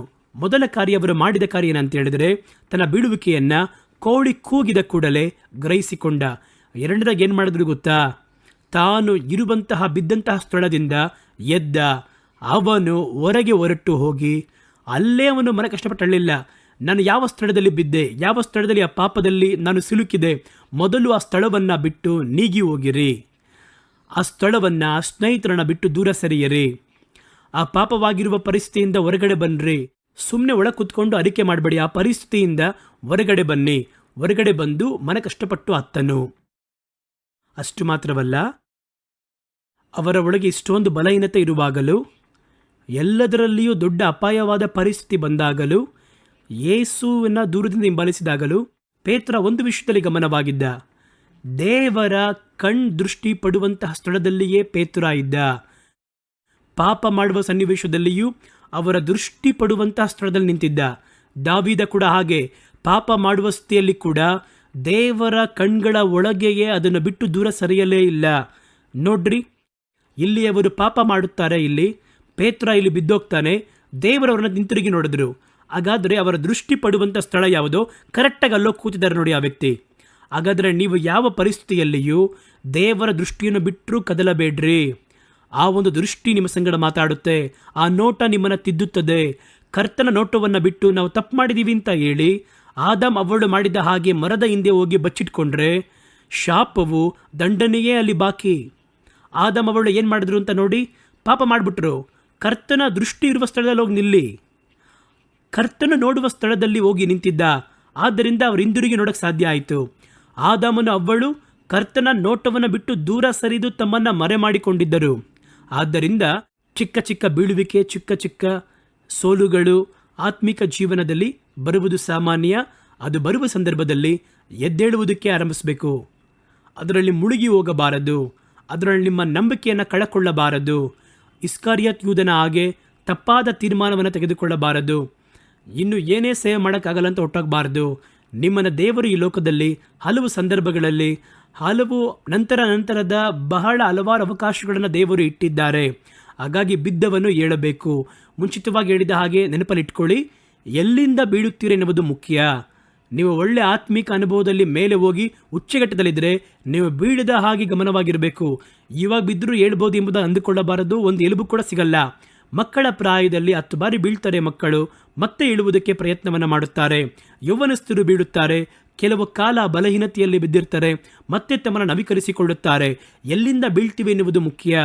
ಕೆಳಗೆ ನೆಲದಿಂದ ಬಿದ್ದರೆ ಒಂಥರ ಏಟ್ಬಿಡುತ್ತೆ, ಮೇಲೆ ಮಹಡಿಯಿಂದ ಬಿದ್ದರೆ ಒಂಥರ ಪೆಟ್ಟು ಬೀಳುತ್ತೆ, ಬೆಟ್ಟದಿಂದ ಬಿದ್ದರೆ ಒಂಥರ ಪೆಟ್ಟು ಬೀಳುತ್ತದೆ. ಇವೆಲ್ಲವನ್ನು ಮನದಲ್ಲಿಟ್ಟುಕೊಳ್ಳಿರಿ. ಬೀಳುವಿಕೆ, ಒಂದು ವೇಳೆ ಬಲಹೀನತೆ ನಿಮ್ಮನ್ನು ಹೋರಾಡುವಂಥ ಸಂದರ್ಭದಲ್ಲಿ ಸೋತೋಗಬೇಡಿ. ಪೇತ್ರನನ್ನು ನೆನಪಲ್ಲಿಟ್ಟುಕೊಳ್ಳಿರಿ, ಮತ್ತೆ ಏಳಿರಿ. ಕರ್ತನು ತಮ್ಮ ಮುಖ ಪ್ರಕಾಶವನ್ನು ನಿಮ್ಮ ಮೇಲೆ ಪ್ರಕಾಶಿಸುವಂತೆ ಮಾಡಿ ನಿಮ್ಮನ್ನು ಖಂಡಿತವಾಗಿ ಆಶೀರ್ವದಿಸಿ ಮತ್ತೆ ಬಿಟ್ಟ ಸ್ಥಳದಲ್ಲಿ ಆರಂಭಿಸುವುದಕ್ಕೂ ಓಡುವುದಕ್ಕೂ ನಿಮಗೆ ಸಹಾಯ ಮಾಡ್ತಾರೆ. ಒಂದು ಚಿಕ್ಕ ಪ್ರಾರ್ಥನೆ ಮಾಡೋಣವಾ? ಕರ್ತನ ಪಾದದಲ್ಲಿ ಪ್ರಾರ್ಥನೆ ಮಾಡೋಣ. ಪ್ರೀತಿಯು ಕೃಪೆಯು ತುಂಬಿರುವಂತಹ ಪರಲೋಕದ ಪರಮ ತಂದೆಯೇ, ಆತ್ಮಿಕ ಜೀವನದಲ್ಲಿ ಹಲವಾರು ಹೋರಾಟಗಳು, ಹಲವಾರು ನಿಂದನೆಗಳು, ಹಲವಾರು ಸಂದರ್ಭದಲ್ಲಿ ದೇವರು ಹೇಳಿರುವ ಕಾರ್ಯವನ್ನು ಮಾಡಲಾಗದೆ ದೇವರು ನಾವು ಬಿದ್ದು ಹೋದಂತಹ ತರುಣಗಳು, ಅದರಲ್ಲಿ ಮನ ಕಷ್ಟವಾಗಿ ವೇದನೆಗೆ ಒಳಗಾಗಿ ಮತ್ತೆ ನಾವು ಹೇಳುವುದಕ್ಕೆ ಅವಕಾಶವೇ ಇಲ್ಲ ಎಂಬುದಾಗಿ ಯಾರಾದರೂ ಈ ಸಂದೇಶವನ್ನು ಕೇಳುವವರು ಮನ ಕಷ್ಟಪಟ್ಟಿರುವುದಾದರೆ, ಮನ ಒಡೆದು ಹೋಗಿರುವುದಾದರೆ, ನಿಮ್ಮ ಕೃಪೆಯಿಂದ ಅವರನ್ನು ಬಲಪಡಿಸಿ ನಿಮ್ಮ ಕರುಣೆಯಿಂದ ಅವರನ್ನು ಕರ್ತನೆ ಸ್ಥಿರಪಡಿಸಬೇಕೆಂಬುದಾಗಿ ಕರ್ತನು ಇವತ್ತು ಅವರ ನಡುವೆಯಲ್ಲಿ ಇಳಿಯಬೇಕೆಂಬುದಾಗಿ ನಾನು ಪ್ರಾರ್ಥನೆ ಮಾಡುತ್ತೇನೆ. ಅವರನ್ನು ಕೈ ಹಿಡಿದು ಮೇಲೆತ್ತಿರಿ. ಅಲ್ಪ ವಿಶ್ವಾಸಿಯೇ, ಯಾಕೆ ಸಂಶಯ ಪಟ್ಟೆ ಎಂಬುದಾಗಿ ನಿಮ್ಮ ಕೈಗಳನ್ನು ಅವರ ಮೇಲೆ ಚಾಚಿ ಅವರು ಬಿದ್ದಂತಹ ಸ್ಥಳದಿಂದ ಅವರನ್ನು ಮೇಲೆತ್ತಿರು ದೇವರೇ. ಪೇತ್ರನು ಯಾವ ರೀತಿ ಮನ ಕಷ್ಟಪಟ್ಟು ಅತ್ತನೋ ಅದೇ ರೀತಿ ತಮ್ಮ ಹಳೆಯ ಜೀವಿತವನ್ನು ಸ್ಮರಿಸಿ ನಿಮಗೋಸ್ಕರವಾಗಿ ಓಡಿದ್ದನ್ನು, ದುಡಿದಿದ್ದನ್ನು, ಪ್ರಯಾಸ ಪಟ್ಟಿದ್ದನ್ನು ಎಲ್ಲವನ್ನು ಸ್ಮರಿಸಿ ಅಳ್ತಾ ಇದ್ದಾರೆ. ಒಂದು ಕಾಲದಲ್ಲಿ ಪ್ರಾರ್ಥನೆ ಮಾಡಿದೆ, ಒಂದು ಕಾಲದಲ್ಲಿ ಕರ್ತನೆಗೋಸ್ಕರವಾಗಿ ಬೀದಿಯಲ್ಲಿ ನಿಂತು ಸುವಾರ್ತೆಯ ಕರಪತ್ರವನ್ನು ಕೊಟ್ಟೆ. ಇವತ್ತು ಅವೆಲ್ಲವನ್ನ ಮರೆತೋಗಿ ಇಂಥ ಪರಿಸ್ಥಿತಿಯಲ್ಲಿ ಕಟ್ಟಲ್ಪಟ್ಟಿದ್ದೇನಲ್ವಾ, ಮತ್ತೆ ನನ್ನನ್ನು ನವೀಕರಿಸಲಾಗದಿರುವ ಕಾರ್ಯ ಎಂಬುದಾಗಿ ನನ್ನೊಳಗೆ ನಾನು ಅಂದುಕೊಂಡಂತಹ ಕಾಲವನ್ನು ವ್ಯರ್ಥ ಮಾಡಿಕೊಳ್ತಾ ಇದ್ದೇನಲ್ವಾ ಅಪ್ಪ. ಒಂದು ಕಾಲದಲ್ಲಿ ಪ್ರವಾದನೆ ನುಡಿದೆ, ಒಂದು ಕಾಲದಲ್ಲಿ ದರ್ಶನವನ್ನು ಕಂಡೆ, ಅನೇಕ ಜನಗಳಿಗೆ ಆಲೋಚನೆ ಬುದ್ಧಿಯನ್ನು ಹೇಳಿದೆ. ಇವತ್ತಾದರೂ ಅವೆಲ್ಲವನ್ನು ಕಳಕೊಂಡು ನನ್ನ ಪರಿಸ್ಥಿತಿಯನ್ನು ತೋರಿಸಿಕೊಂಡು ಅಥವಾ ನನ್ನ ತಪ್ಪಿನ ಕಾರಣದ ದೆಸೆಯಿಂದ ನಾನು ಕ್ರಿಯೆ ಮಾಡೋಕ್ಕಾಗದೇ ಇದ್ದೇನೆ ಎಂಬುದಾಗಿ ಯಾರಾದರೂ ಗೋಳಾಡುತ್ತಾ ಇರುವುದಾದರೆ ದೇವರಾಗಿರುವ ಕರ್ತನು ಈ ಮಾತುಗಳ ಮುಖಾಂತರವಾಗಿ ಅವರ ಹತ್ರ ಮಾತಾಡಿ ಪೇತ್ರನ ಅನುಭವವನ್ನು ಅವರಿಗೆ ಬಿಟ್ಟು ಮಾಡಿ ತೋರಿಸಿರಿ. ಅವರು ಮತ್ತೆ ಎದ್ದು ಪ್ರಕಾಶಿಸುವುದಕ್ಕೆ ನಿಮ್ಮ ಕೈ ಚಾಚಿರು ದೇವರೇ. ಅವರನ್ನು ಮೇಲೆತ್ತಿರಿ. ಅವರು ನಿಮಗೆ ಬೇಕು. ಅವರ ಕುರಿತಾಗಿರುವ ದೊಡ್ಡ ವಾಗ್ದಾನಗಳನ್ನು ಇಟ್ಟಿದ್ದೀರಾ, ಕರುವಿಕೆಯನ್ನು ಇಟ್ಟಿದ್ದೀರಾ, ಓಟವನ್ನು ಇಟ್ಟಿದ್ದೀರಾ, ದರ್ಶನವನ್ನು ಇಟ್ಟಿದ್ದೀರಾ. ನಾನು ಮತ್ತೆ ಮೀನಿನ ಬಲೆಗಳನ್ನು ತೆಗೆದುಕೊಂಡು ಸಮುದ್ರದ ಒಳಗೆ ಹೋಗುವುದು ನಿಮಗೆ ಇಷ್ಟವಿರ ದೇವರೇ. ನಾವು ಪರಲೋಕ ರಾಜ್ಯದ ಬೀಗದ ಕೈಗಳನ್ನು ಹೊಂದುವುದಕ್ಕೂ ಪರಲೋಕ ರಾಜ್ಯದ ಮಹಿಮೆಯನ್ನು ನೋಡುವುದಕ್ಕೂ ದೇವರಿಂದ ಕರೆಯಲ್ಪಟ್ಟಂತಹ ಪಾತ್ರಗಳಾಗಿದ್ದೇವೆ. ಪೇತ್ರನ ಜೀವನ ನಮಗೆ ಒಳಿತಿನ ಹಲವಾರು ಪಾಠಗಳನ್ನು ಕಲಿಸಿತು. ಇದನ್ನು ಕಲಿತುಕೊಂಡ ನಾವು ನಮ್ಮ ಜೀವನದಲ್ಲಿ ಅದನ್ನು ಅಭ್ಯಾಸ ಮಾಡುವುದಕ್ಕೆ ಸಹಾಯ ಮಾಡಿ.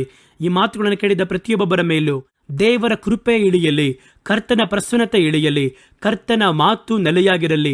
ಯೇಸು ಕ್ರಿಸ್ತನ ನಾಮದಲ್ಲಿ ನನ್ನ ಪ್ರಾರ್ಥನೆಯನ್ನು ಸ್ವೀಕರಿಸಿರಿ ತಂದೆಯೇ, ಆಮೇನ್. ದೇವರಾಗಿರುವ ಕರ್ತನು ನಿಮ್ಮ ಸಂಗಡ ಮಾತಾಡಿದ್ದಾರೆ. ನಮ್ಮ ಈ ಕಾರ್ಯಕ್ರಮವನ್ನು ಆಶೀರ್ವಾದ ಮಾಡಿಕೊಟ್ಟಿದ್ದಾರೆ. ನಿಜವಾಗಿಯೂ ಈ ಮಾತುಗಳು, ಈ ಸಂದೇಶ ನಿಮ್ಮ ಜೀವನದಲ್ಲಿ ಮಾತಾಡಿರುತ್ತೆ ಎಂಬುದಾಗಿ ನಂಬುತ್ತೇನೆ. ಕರ್ತನು ನಿರಂತರವಾಗಿ ನಿಮ್ಮೊಂದಿಗೆ ಜೊತೆಗಿದ್ದು ನಿಮ್ಮನ್ನು ಮುನ್ನಡೆಸಬೇಕು. ನಿಮಗೆ ಕರ್ತನಿಟ್ಟಿರುವಂತಹ ವಾಗ್ದಾನವನ್ನು ಹೊಂದಿಕೊಳ್ಳುವವರೆಗೂ ಎಷ್ಟೊಂದು ಹೋರಾಟ, ಕಷ್ಟಗಳು ಏನೇ ಬಂದರೂ ಕೂಡ ಮತ್ತೆ ಮತ್ತೆ ಬಲವನ್ನು ಹೊಂದುವ ಹಾಗೆ ಕರ್ತನು ನಿಮಗೆ ಸಹಾಯ ಮಾಡಲಿ ಎನ್ನುವ ಒಳ್ಳೆಯ ವಿಜ್ಞಾಪನೆಗಳೊಂದಿಗೆ ನಿಮ್ಮಿಂದ ನಾನು ಹೊರಡುವವನಾಗಿದ್ದೇನೆ. ಕರ್ತನು ನಿಮ್ಮನ್ನು ಆಶೀರ್ವಾದ ಮಾಡಿ ಕಾಪಾಡಲಿ. ಆಮೇನ್.